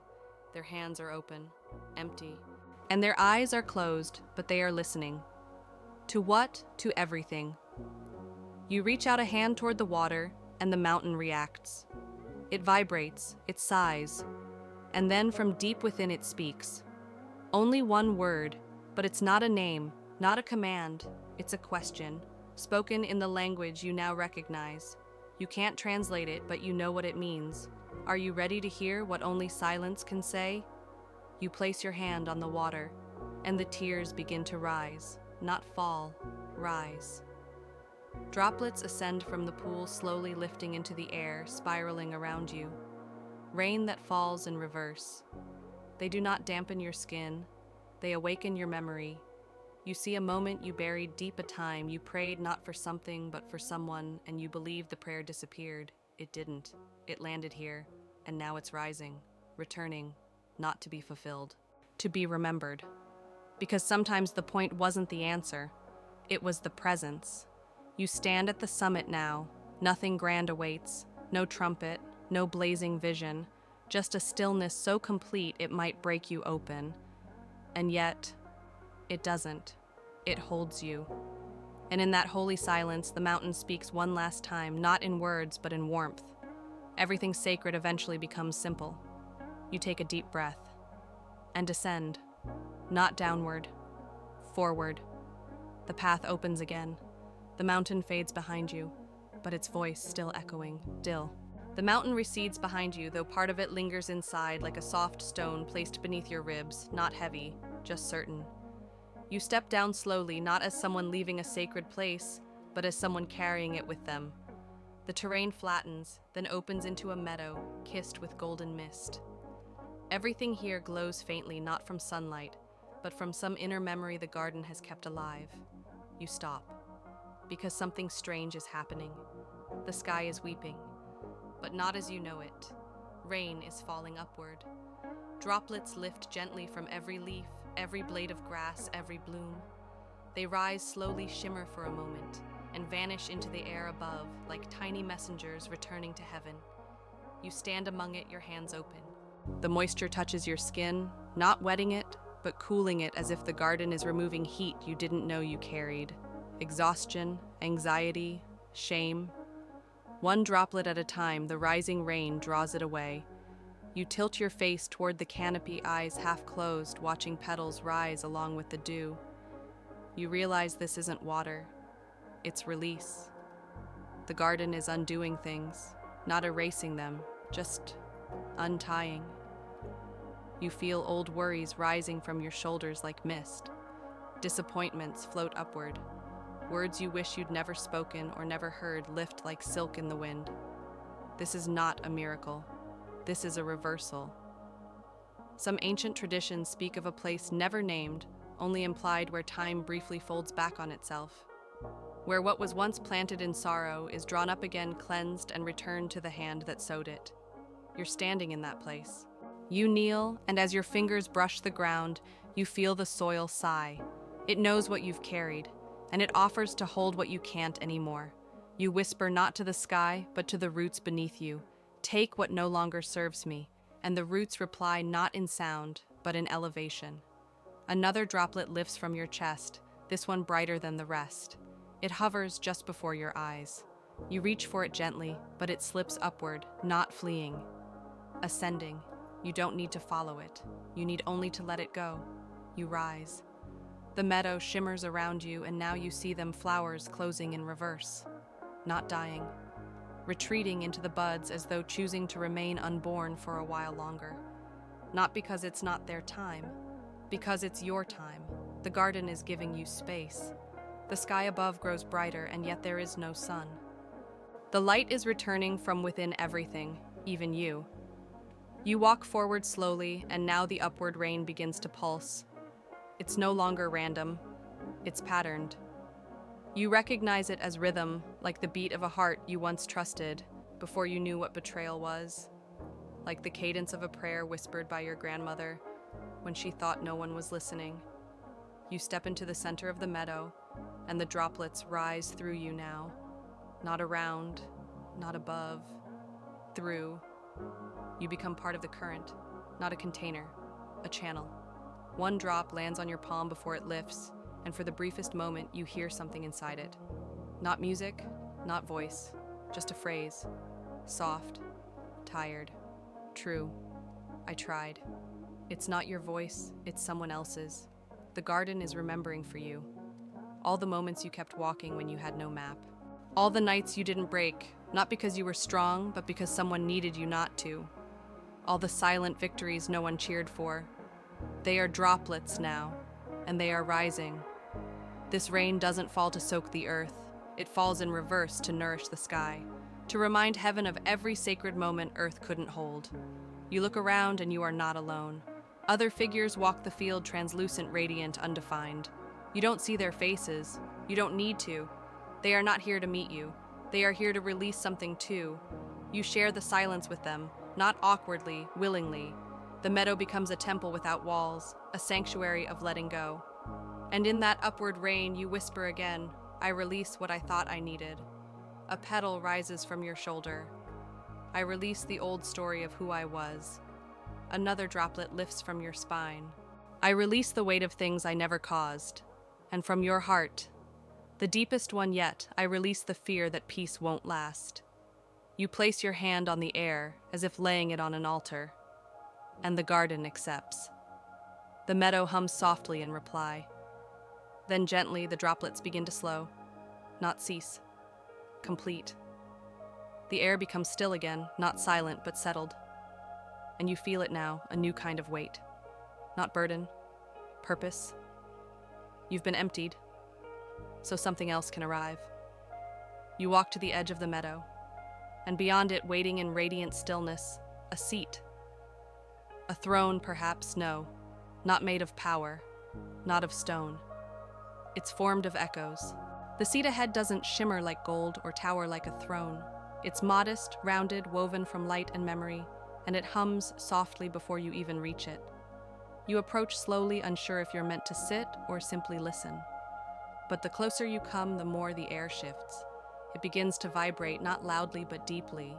You feel it in your sternum, in your teeth, in the space between your eyes. The sound doesn't come from around you. It comes from beneath you, or rather beneath everything. This is not music. This is the resonance of remembrance, and it grows stronger as you draw near. You realize then this seat is not made of matter. It's made of sound. Not recent sound, ancient sound. A throne made of echoes. You kneel, placing your hand on the base, and the hum quickens, not with urgency, but with welcome. Your palm tingles, then your arm, then your spine, and suddenly, you hear everything, But not all at once, not chaotically. You hear praise, real praise, from every corner of time. The whispered thank you muttered under breath when a door unexpectedly opened. The trembling pleas spoken into a night sky with no guarantee of reply. The hoarse cracked "help me" that slipped from the lips of a man kneeling in a hospital corridor. They are all here, still circling, still resonating, still alive. You sit. The seat welcomes you not as a ruler, but as a witness. The moment your weight touches it, a ripple of sound pushes outward from your body, spreading across the glade like soft thunder wrapped in silk. And the garden responds. The trees tremble gently. The sky glows slightly warmer. Even the soil beneath your feet pulses in rhythm. This is not recognition, it is alignment. You are sitting in the center of what some theologians call Tehillah Ruach, the spirit of praise. Not songs sung in choirs, but truth spoken in surrender. Many believe these praises vanish the moment they are spoken. Here you learn otherwise. Every thank you spoken in faith echoes in this place forever. Every hallelujah whispered through grief. Every I trust you whispered while your hands were still shaking. It never left. You close your eyes and you're suddenly surrounded by people you've never met. Their voices float around you, not speaking to you, but because of you. Because you're now part of the great circle, the network of spirit that lifts its voice, not to perform, but to connect. You feel an old woman in a small kitchen humming while she cooks. A child drawing a picture of God because he saw him in a dream. A man in prison singing softly to himself, not for rescue, but for comfort. Each voice is unique. Each voice matters. And here each voice is kept. You open your eyes. The air ahead shimmers and begins to form a shape not physical, but familiar. It's a moment from your past. A time you praised God without understanding why. Maybe you were hurting. Maybe you were desperate. But you still said something holy. You forgot it the next day. But the garden did not. It plays it back not to embarrass you, but to show you he heard it. And he kept it. You rise from the seat not because you want to leave, but because something calls you onward. The echoes don't fade. They follow. You walk through an archway that seems to bloom from nowhere, formed of ivy and air. Beyond it lies a smaller path, quiet, introspective. And halfway down it, you find a shrine. It's simple, a stone circle, a soft glow within. You step into it, and you hear something different. Not praise, not song, not joy. Weeping, you kneel and feel it. Deep, primal, ancient. Not your weeping. Someone else's. Someone who walked with God. Someone who was taken before death ever touched him. Enoch. Some apocryphal texts suggest Enoch was shown things too heavy for joy. That before he ascended, he wept not from fear, but from reverence. And here in this hidden shrine, the garden remembers those tears. You lean down and place your fingertips into the dust at the shrine's center. It's warm, and beneath the surface, you feel weeping. Held, honored, still echoing. Tears do not vanish here. They saturate. And when they are wept in truth, in love and spiritual ache, they shine. One drop of moisture forms on your cheek, uninvited. The shrine accepts it. And now you've joined the echoes too. You walk again slower now. Not because you're tired, but because you finally understand you were never meant to rush through praise. You were meant to become part of it, and in the garden you are. The path narrows again, but not with restriction. It narrows like a needle threading you towards something precise, something deliberate. The air thickens slightly, not heavy with tension, but charged with anticipation. Every breath you take feels like it's being recorded, not monitored, but remembered. You step into a corridor of smooth stone, moss-covered walls, arching above you like a cathedral of living memory. No birds, no breeze, only stillness. And then a sound, faint, distant, soft as breath. You follow it. The tunnel opens, revealing a cavern carved into the very bones of the garden. Here the walls glimmer not with gold, not with flame, but with something more intimate. Sound. You don't see it. You feel it. Every surface here sings back. This is a well not of water, a well of voices, wells that sing back. You approach the edge and peer down. It seems bottomless, not dark, endless. You whisper without even realizing, "Are you still there?" The answer comes immediately, not with thunder, not even with words, just your own whisper, returned. But different, softer, stronger, surer. You realize what's happening. This well doesn't just echo, it translates. You say, "I'm afraid." The well answers, "You are brave." You whisper, "I'm alone." The well replies, "You are held." You say nothing, and it sings back anyway. Not noise, not lyrics, just truth. Every word you've ever spoken in sincerity, filtered and purified, and now returned. Some believe that heaven records our prayers. This well reveals a different idea. It responds, not with correctness, not with control, with clarity. You reach into your pocket and remove the crystal shard the old man gave you near the lamp. It hums faintly. You hold it over the well, and for a moment it vibrates with resonance. Then a song. A tune you once hummed when no one else was around. You were doing something ordinary, maybe folding laundry, maybe waiting in a parking lot, and without thinking, you sang. No melody, just comfort. The well plays it back, perfectly. You blink, stunned. You had forgotten that moment. The garden had not. It whispers again. Even what you forget has value. You kneel beside the well. You don't speak this time. You just let your presence do the talking. And the well answers, "Welcome back." You sit for a while. Longer than you meant to. There's no measure of time here, just returning. You let the well sing not at you, but around you. Like a blanket. Like warm wind.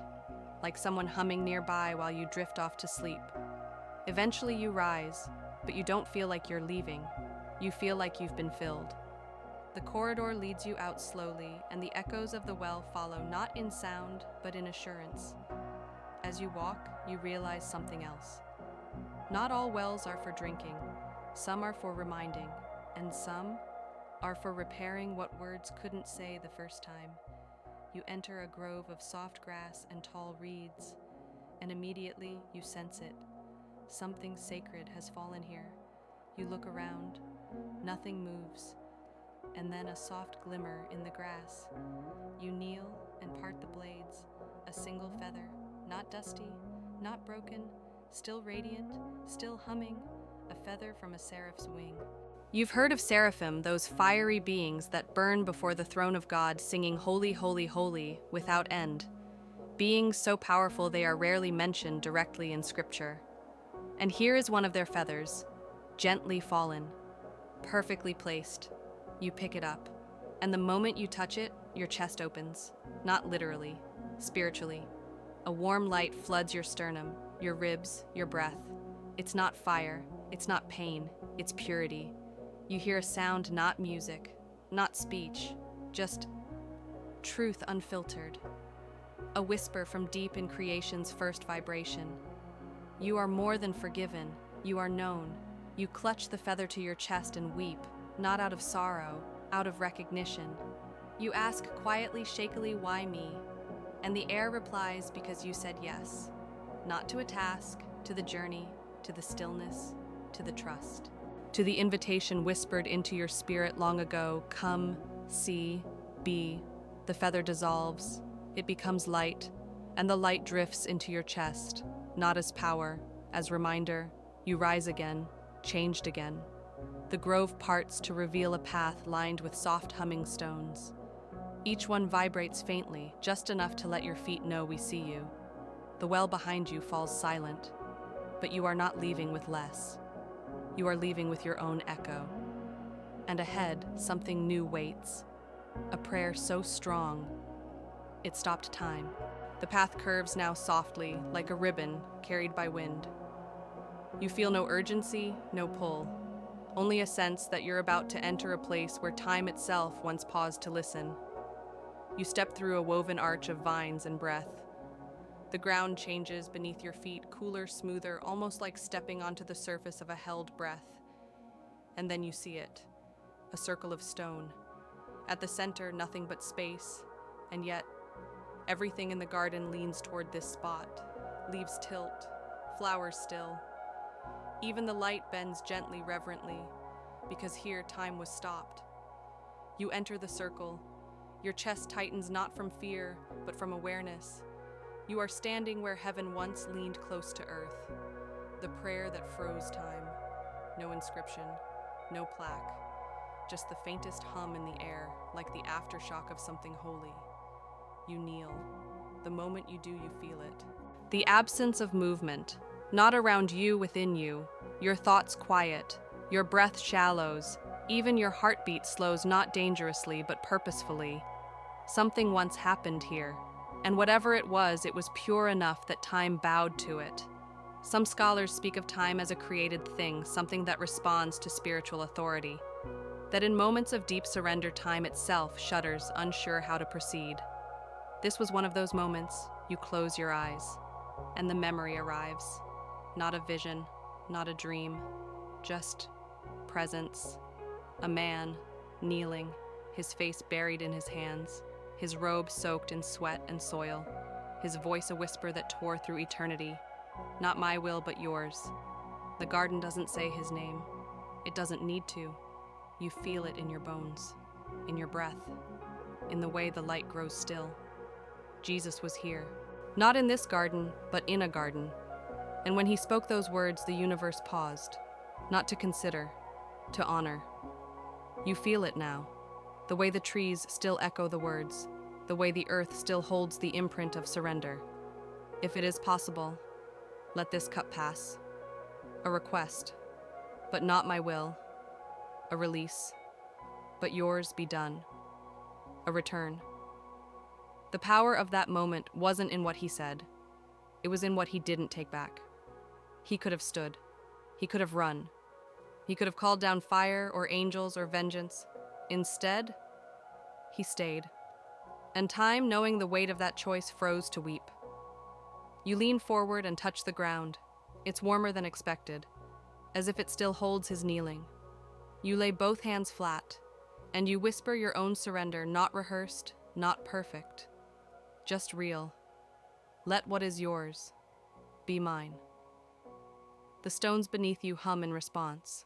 They do not echo back your words, they carry them into something deep, something eternal. You hear a breath not yours, a long, ancient, sacred inhale. It is the breath God took the moment Jesus said yes, and now you're breathing it too. The circle glows faintly, not like fire, like memory, like promise kept. You look up and see nothing change, and yet, everything is different. A vine uncurls nearby, carrying a single blossom that opens as you rise. Inside the petals, a drop of clear light. You don't touch it, you only recognize it for what it is. Obedience crystallized. You walk again and the circle fades behind you. Not because it disappears, because your time there is complete. And as you step beyond it, the garden shifts. You feel it immediately, not in the air, not in your eyes, in your body.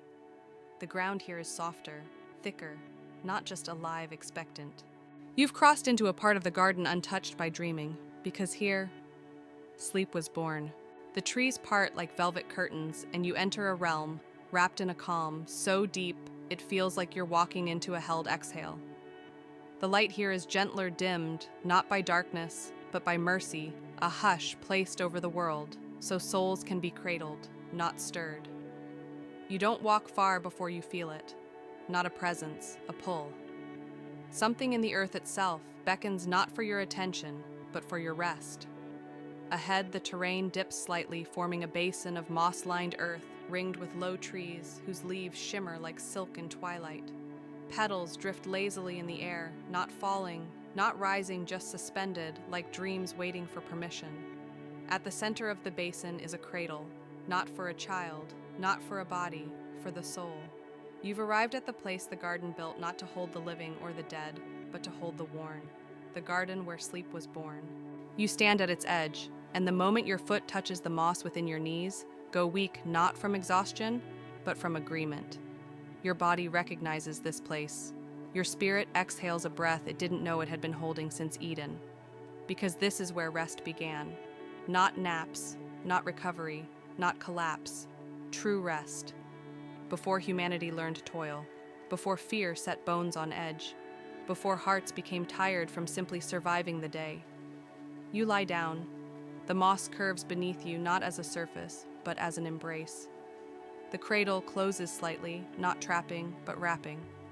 The air grows heavier, not oppressive, protective. This is not the kind of sleep you fall into. This is the sleep that catches you. In ancient rabbinic lore, there are whispers of a hidden hour that God set aside on the seventh day, not just to rest himself, but to create rest as a living thing. A spirit, a presence, a gift so sacred it was never fully given to earth, only visited. You're lying in it now, and it recognizes you. The leaves above begin to sway in slow unison, not with wind, but with breath. The garden is rocking you. A soft hum rises from the ground below, a lullaby without words, a tone that says, "You are safe now.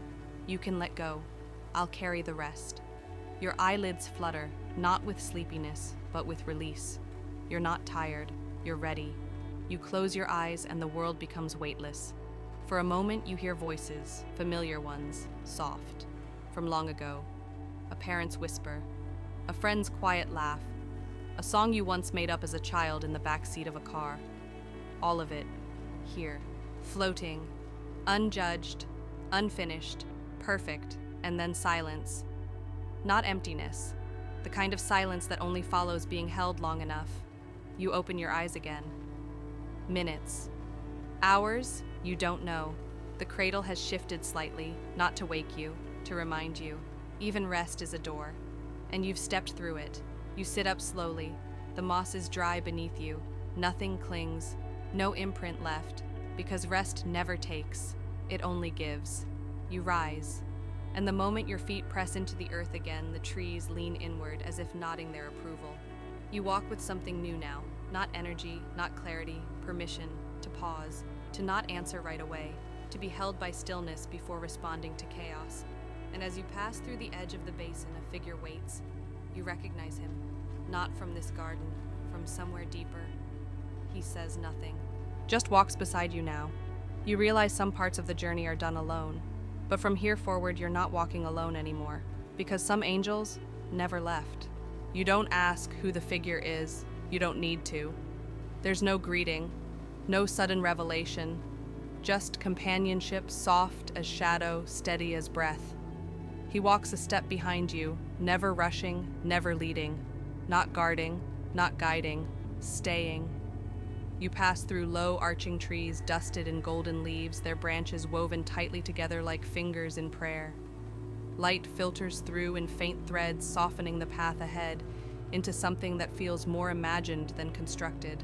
The presence beside you never speaks, but his nearness says everything, and then you reach it. An open space circular framed by stone and flowering vine. You feel it before you see it. They are here, waiting, still, unmoved by time, untouched by decay. Angels who never left. You step across the boundary and the garden hushes. They are seated in a wide ring, 12 of them, perhaps more, perhaps fewer. It doesn't matter. Counting feels irrelevant here. Each is wrapped in robes woven from what seems to be moonlight and memory.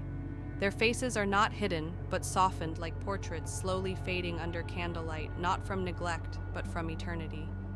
They do not rise as you enter. They simply acknowledge you, with eyes that don't blink, with posture that says, "We have been waiting without waiting." They have been here long before you, and they will be here long after. Not as watchers, as remainers. You sit in the center of the ring instinctively, not from pride, from invitation. No one speaks, and yet you are being spoken to. Their presence pours over you like warm oil, like starlight soaked in memory. You feel their stories not told, but shared. Each of them stayed when others went. When the gates opened, when the battles called, they stayed. Not in rebellion, not in fear, in faith. Some believe there are angels assigned not to action but to waiting, not to war but to witness. Some traditions call them Hashomerim, the Watchers. but not the kind who fell.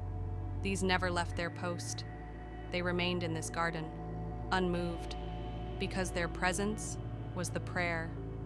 You feel the weight of that now, that sometimes the holiest thing you can do is stay. Stay when it's uncomfortable. Stay when it's quiet. Stay when it's unrewarded. Stay when no one claps. These angels did, and they are not weary. They are full of the truth that heaven doesn't forget those who stand still in obedience. One of them finally moves, a hand raised slowly. You extend yours, no words, just touch. Their fingers graze your palm, and suddenly your memory flares. You remember a time when you almost gave up, when everything in you said leave, but something stronger whispered stay. You thought it was your own voice. It wasn't. It was this one, this angel, who never left. He watched over that moment. He held the line for you. You were never alone in it. You bow your head, and he bows in return, not to you, to your faithfulness, however small it felt. The ring glows softly now, not from light, but from agreement, that yes, you stayed. You're staying still. You rise, and the circle of angels stands with you. Each one places a single hand over their chest, a gesture of quiet salute. They do not send you forward, they let you go, because what stays, stays, and what walks, carries. You step beyond the ring, and the presence beside you resumes his place. The angel who walked behind you says nothing, but his silence is no longer a mystery, it's consent. The garden opens again, wider this time. You feel a warmth ahead, a radiance pulling you forward, not from a star, not from a throne, from a tree. And somehow before you see it, you know it doesn't bear fruit. It bears forgiveness. The path ahead is lined with stones, not placed, not carved, but grown. Each one bears a faint shimmer, not from light, but from truth. As you walk, you feel their silent resonance underfoot, like the garden itself is murmuring, "You are close now." And then it appears.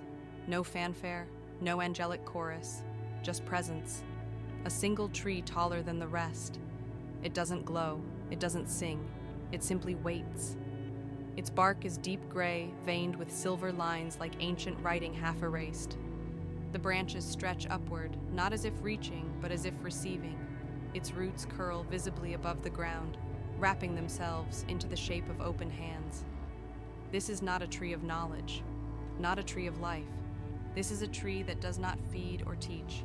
It restores, the tree that forgives. You step into its shade, and your knees buckle gently, not from weight, from relief. You sit before it, and the silence becomes something richer than quiet. It becomes permission. A soft breeze moves through the grove, not cold, not scented, just pure. You place your hand on the tree's bark. It's warm, and the moment you touch it, you feel something you haven't felt since childhood, the desire to be known without being explained. A memory surfaces, not a sin, not a failure, a weight, something you've carried, not because you did something wrong, but because no one ever told you it wasn't yours to hold. And the tree responds. It doesn't erase, it doesn't excuse. It simply says without voice, you are no longer required to carry this. The bark softens beneath your fingers, not literally, in your soul. You feel it taking, but not taking away, taking into itself. Some say the tree of forgiveness is myth, that there's no record of it in Scripture. But the early mystics spoke of a hidden garden where God stored all the misunderstood apologies, the ones never received, the ones never spoken. You're beneath that tree now. You lean your forehead against the trunk, and without effort your heart opens. You don't confess, you remember. All the things you blamed yourself for, all the moments you twisted your past into something unworthy. All the shame no one assigned you but you claimed anyway. And the tree says again, you are not what happened. A petal falls, just one. It lands softly on your shoulder and then dissolves not into ash but into peace. You feel lighter, not because something was removed, because something was resolved. You open your hands, palms facing the sky. The roots hum, not loudly, lovingly. And in that moment, you realize something beautiful. Forgiveness is not a transaction, it is a recognition. that you are more than what went wrong, that you are still worthy to walk forward. You rise. The tree says nothing, but it doesn't need to. It has kept your offering. It has stored your burden, not to hide it, but to bless it. As compost. As something that once was, but now feeds what can be. You turn to leave, and then you stop. Because one last moment remains. You reach into your chest, not physically, but emotionally, and find something small. A grudge, a scar, a name. You hold it out. The tree accepts it. You don't even need to speak it. It knows, and it responds with no judgment. Even this, you walk away, and now your shadow moves differently, not as proof of light, as evidence of grace. The path curves gently again, and ahead, a mound of moss, covered in ivy, soft. At first it looks like a rock, then you see the glint, a scroll, buried halfway beneath the leaves, and written on the exposed corner, only one word, unfinished.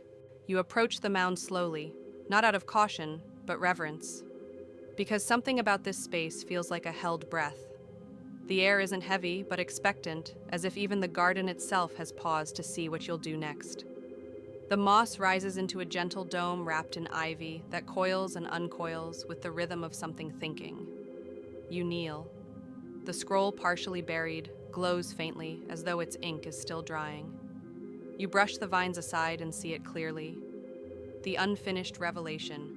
You don't unroll it, not yet, because everything in you already knows. This isn't something you read, it's something you witness. The parchment hums, not with words, with possibility. It vibrates like a song paused mid-note, a sentence caught mid-breath. The edge of the scroll is curled, and where the writing begins to trail off, it's not blank, it's shining, alive. You place your hand above the scroll, and it reacts not by glowing brighter, but by settling. Like it recognizes that someone willing to not demand answers is finally near. You feel something rise in your chest, not curiosity, not ambition, hunger, but not the kind that gnaws, the kind that knows there's more. You ask aloud quietly, "What does it say?" And the scroll answers not in language, not in revelation, but in relationship. You suddenly remember a moment when you were younger, when someone said something kind to you and you didn't understand it until years later. That memory returns now with clarity.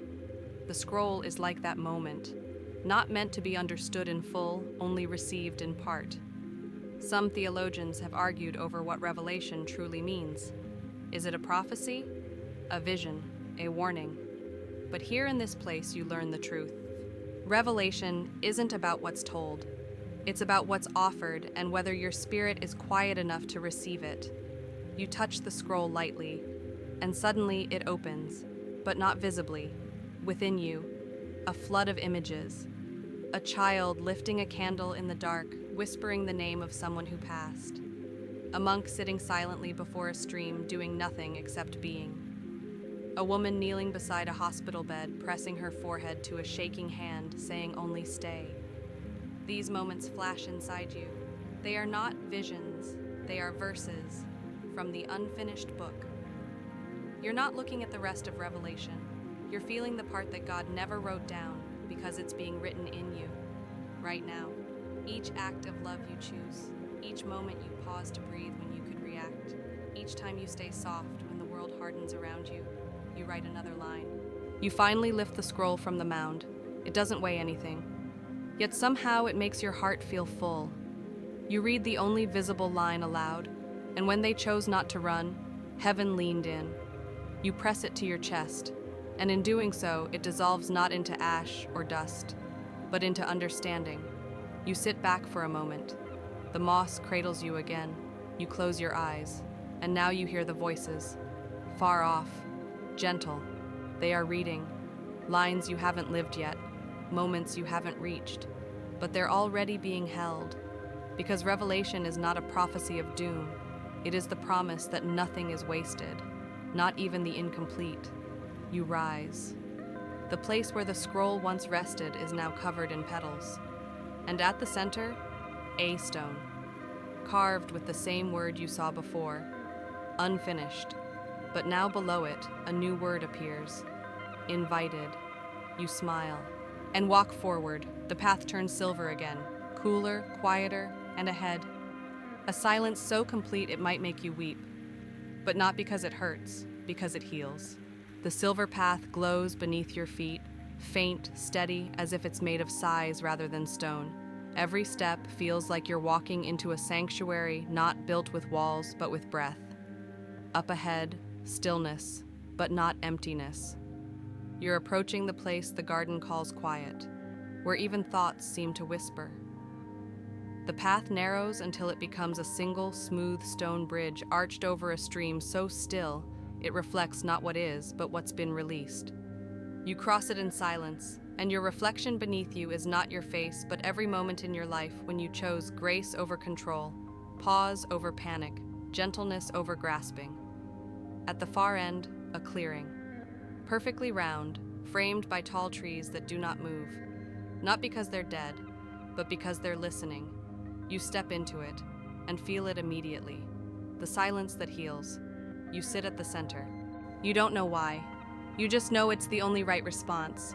There are no benches, no pillows, no fire. Just grass so soft it seems to hum beneath you, and air so still it receives you. The silence here is not absence. It's presence turned inward. You close your eyes, and the garden doesn't fade. It comes closer. You feel the weight of everything you've carried begin to loosen, not by effort, but because nothing is required of you here. No questions, no revelations, just belonging. A breeze brushes your cheek. It says, you don't have to understand to be whole. You remember a night years ago lying in bed, not asleep, not awake. Worry spinning quietly in your chest. You whispered something to the ceiling, not really expecting an answer. Here that moment returns, and you realize it was heard. It was held. And now the answer arrives not in words, but in ease. You place your hands on your lap, palms open, and without doing anything you receive. You receive back the pieces of yourself that were scattered, the innocence you loaned to pain, the wonder you handed over to logic, the gentleness you withheld from yourself. They return like wild birds settling softly on your shoulders, not to be caged, but to be kept. Some say silence is just a pause between sounds. Here you discover it's a place, a temple of stillness, a chamber where God does not speak because he doesn't have to. Everything has already been said. You breathe out, and something ancient releases with it. Not a demon, not a darkness, just the belief that you always had to be doing something to be worthy. The garden leans closer, and the wind says, you've always been worthy, even still. Your eyes open. The world is not brighter. You are. Because silence has done what words never could. It has made space. You stand, but nothing inside you feels hurried. You look around and notice the trees here are shaped strangely. Each trunk curves slightly inward. They are not guarding you, they are bowing. And in their shape you suddenly see a familiar silhouette. One you've seen before. Yourself. Not as you are, but as you've become. They have grown in the image of the soul that found stillness. You smile softly, because you now know stillness isn't the reward at the end of the journey. It's the gateway to becoming. You walk slowly out of the circle, not looking back, because the silence comes with you. And ahead now, just visible between two tall vines, a final trail. Familiar, wide, lined with feathers and gold-tipped grass. The garden doesn't need to speak. You already know what it's preparing you for. The exit. But not a return to where you were. The path ahead doesn't go back. It leads forward into a new shape of you. The golden-tipped grass bends gently as you pass, not away from you, but toward you. Like it knows your name. Like it recognizes the soul that has just walked through silence, rest, forgiveness, surrender. You're not the same traveler who entered the garden. Your pace is slower now, but it's not hesitation. It's certainty. The vines part easily ahead, revealing a soft incline framed by ancient olive trees. Their trunks twist like braided rope, gnarled and strong, as if they've been waiting thousands of years to see you climb this one final rise. You walk without effort. The air thins not dangerously, but clearly, as if everything unnecessary has been left behind. You pause at the top of the hill and see it. Below you, a wide field of light shimmering with possibility, and at its center, the gate. Not the one you entered through. This is different. Not hidden. Not locked. Open, beckoning, the gate that faces forward. It stands between two flowering trees, both bowing slightly inward. The gate itself is formed of woven branches, roots, and something almost like glass, though it pulses faintly like it's alive. It doesn't shine. It waits. You approach. And the ground before it is littered with shoes, old ones, dusty ones, children's sandals, boots with holes. Each one left here by someone who once believed they'd never be able to walk forward until the garden taught them otherwise. You look down at your own feet. Your soles are not worn. They are clean, not from lack of walking, but from the kind of walking you did. You remember a line you once heard whispered in a sermon, or maybe it came from somewhere older. How beautiful are the feet of those who bring good news. And suddenly you understand it. It's not about preaching. It's about journeying in love. You don't remove your shoes. You step forward anyway. And the gate responds. It doesn't swing. It breathes. As if inhaling your arrival. As if preparing to speak. But before you step through, something tugs gently at your side. You turn, and the angel who's followed you all this way finally speaks. Not with grandeur, not with mystery, with a voice that feels like the first sunbeam on a winter morning. He says you don't have to go back. You only have to go on. You nod. Because you knew that already. You just needed someone to say it out loud. He places something in your hand, a small object, a seed, faintly warm, still pulsing with everything you've seen, heard, remembered. Plant this where you're going, he says. It will know when to bloom. And then he steps back into the trees. Gone. You face the gate. And this time you speak first, I'm ready. The gate exhales softly, and you step through. No flash, no fanfare, just forward. On the other side, not heaven, not earth, just becoming. You don't look back, not out of strength, out of trust, because everything the garden gave you comes with you. As you walk, you hear one final whisper from behind the gate, and the journey continues even in sleep. The path beyond the gate is not a road, it's a river. But it flows upward, gently, soundlessly, like silk being pulled through the sky. You place a foot into it and discover it isn't water at all. It's memory. Soft and silver fluid, yet stable beneath you, like stepping through someone's dream, perhaps your own. The current doesn't push or pull. It simply offers direction. You walk. With every step, the river rises around your ankles, not to drown, but to immerse. And slowly, as it washes over your skin, something even deeper begins to rise. Your name, not the one given at birth, the one heaven calls you by. You don't hear it with your ears. You feel it in your chest like a bell that only rings when all the noise has gone. You whisper, "Is this the way back?" But the river replies, "There is no back, only deeper." And suddenly the landscape shifts, not sharply, like waking into a second layer of a dream you didn't know you were dreaming. Now the sky above isn't blue, it's transparent.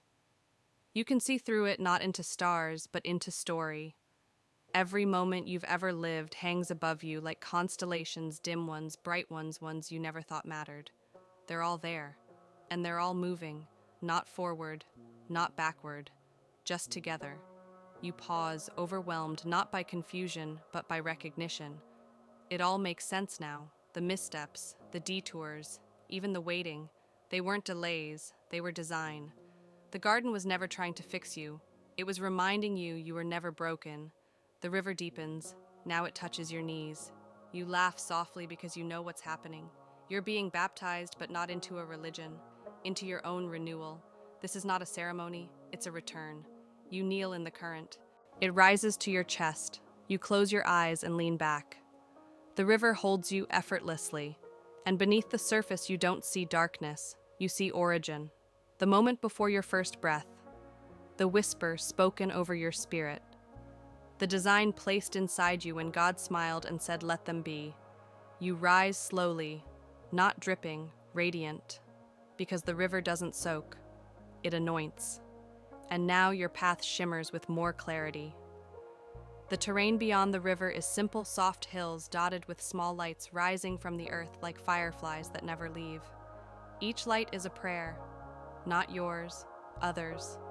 People who've prayed for you, even the ones who never told you, even the ones long gone. They're here, still holding space. You pause and look up. One of the lights flickers and then floats gently into your palm. You recognize it. A prayer your grandmother once whispered over you when you were too young to understand the words. You feel it in your bones now. It held. All these years, it held. The firefly lifts from your palm and rejoins the others. And then you see the tree, far ahead, twisted, wild, sprawling like it grew, not from the ground, but from the dreams of the people who longed for you. The tree of becoming. Its trunk glows with quiet warmth. Its leaves are names, and its fruit. They're not apples, they're moments, ones that haven't happened yet, ones waiting for your yes. You don't approach the tree just yet. You take your time, because becoming isn't rushed, it's received. You sit for a moment. Let the lights swirl around you. Let the river behind you hum. Let the garden settle into your lungs one last time. You smile, because you know you're not waiting for permission anymore. You're walking as one who remembers who they are, and ahead of you the tree waits not to be climbed, but to welcome its keeper. The tree of becoming towers ahead, not proud, not loud, but anchored. Its roots stretch wide and deep, cracking the earth in soft spirals like veins of ancient truth returning to the surface. You walk toward it slowly, not from hesitation, but from awe. The closer you get, the more the air thickens with meaning, not tension, potential. This tree is alive in a way the others were not because it moves, because it remembers, and now it's remembering you. As you draw near, you notice the leaves. Each one carries a name not scrawled or carved, but grown, formed naturally as though the very idea of someone became leaf-shaped and decided to stay. You scan their surfaces. Some names you recognize, people who shaped you, people who hurt you, people who loved you anyway, all woven together, dangling from the same sacred stem. And then you find yours, hanging low, easy to reach, but not ready to fall. Because this tree doesn't drop fruit or leaves when they die. It offers them when you're ready. You reach out not to pluck it, to touch it. The leaf is warm, it pulses faintly, and then it glows. A soft surge of golden light floods the leaf's veins, then travels gently down the branch, into the trunk, into the roots, until you feel it humming beneath your feet. The tree has received you, and in return it begins to open. At the base, the bark splits not violently but tenderly, revealing a hollow chamber inside. It's not dark, it's starlit. You step in, not because you must, because something in you says this is mine. Inside the hollow, the walls are covered in etchings, moments that haven't happened yet. You see yourself standing before someone saying something you thought you'd never be brave enough to say. You see yourself resting, not because you're exhausted, but because you finally believe you're allowed to. You see laughter, loud, healing, unapologetic. You see tears not of sorrow, but of relief. These are not visions forced on you.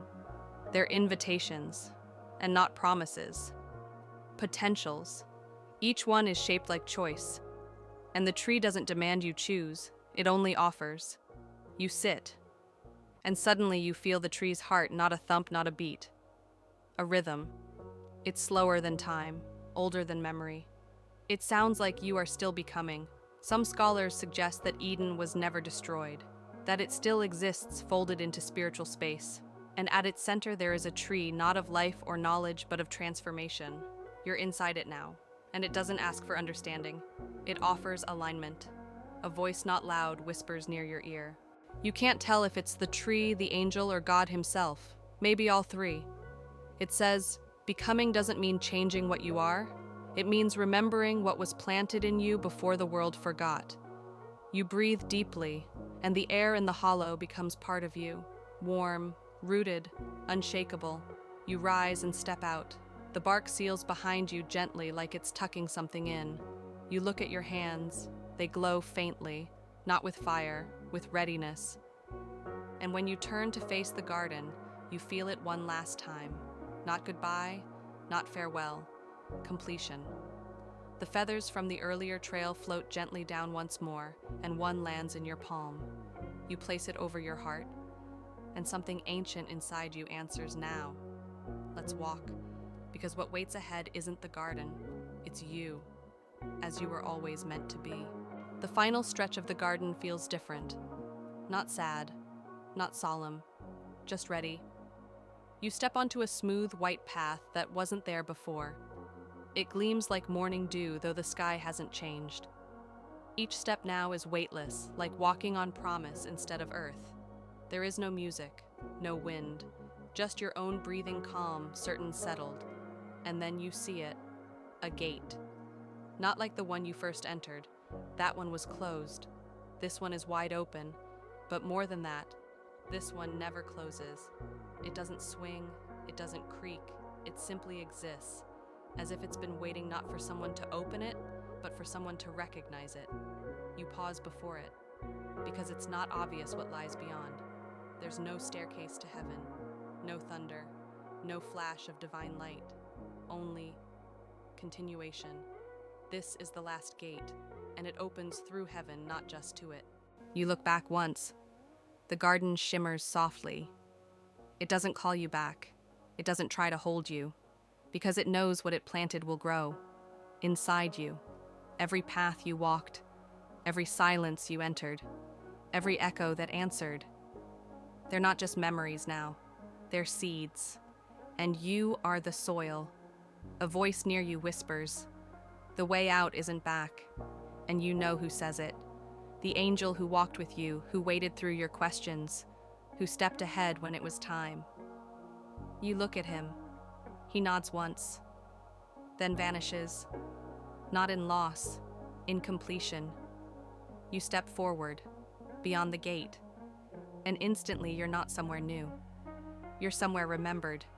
It feels like a dream you've had your whole life but could never quite describe. It smells like cedar and light rain and the breath between two words of a blessing. It sounds like your own name being spoken the way it was meant to be said. There's no crowd, no fanfare. Just the sensation of being carried again, not by wind, but by certainty. And suddenly you realize this journey was never about arrival. It was about awakening. You weren't being led toward something foreign.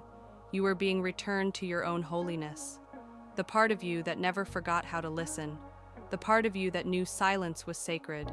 The part of you that understood forgiveness is not given to the worthy, it makes you worthy.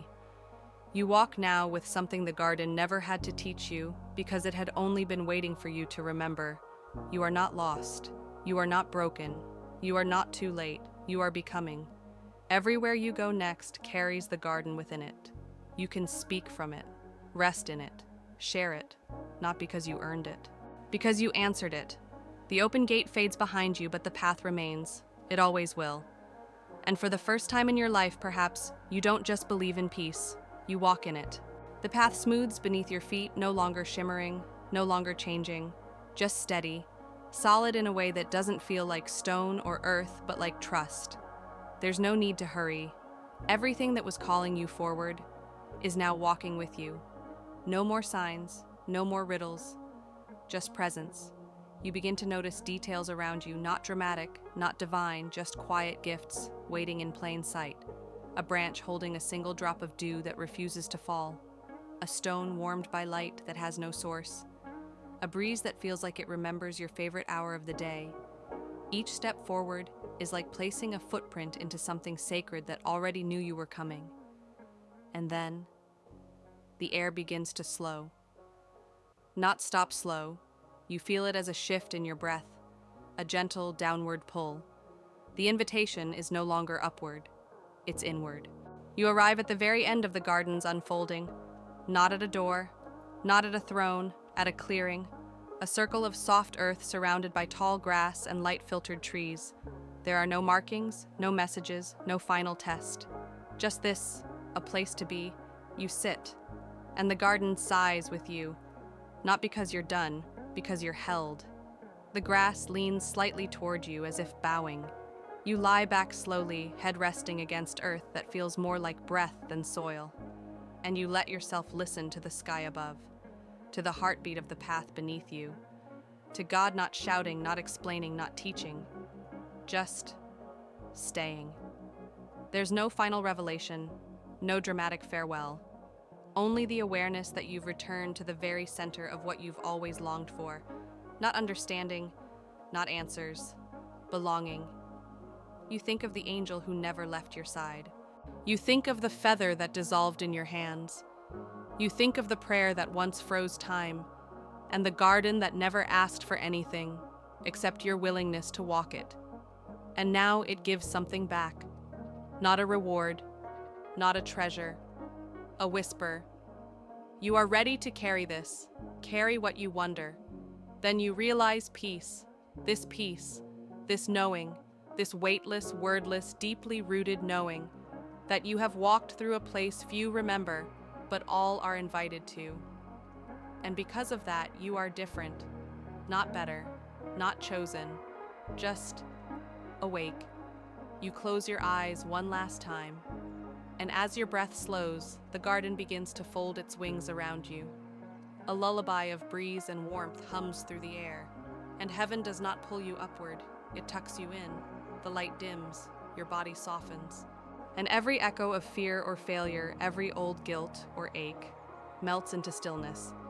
No sharp goodbye, just the softest phrase from a voice older than stars, rest beloved.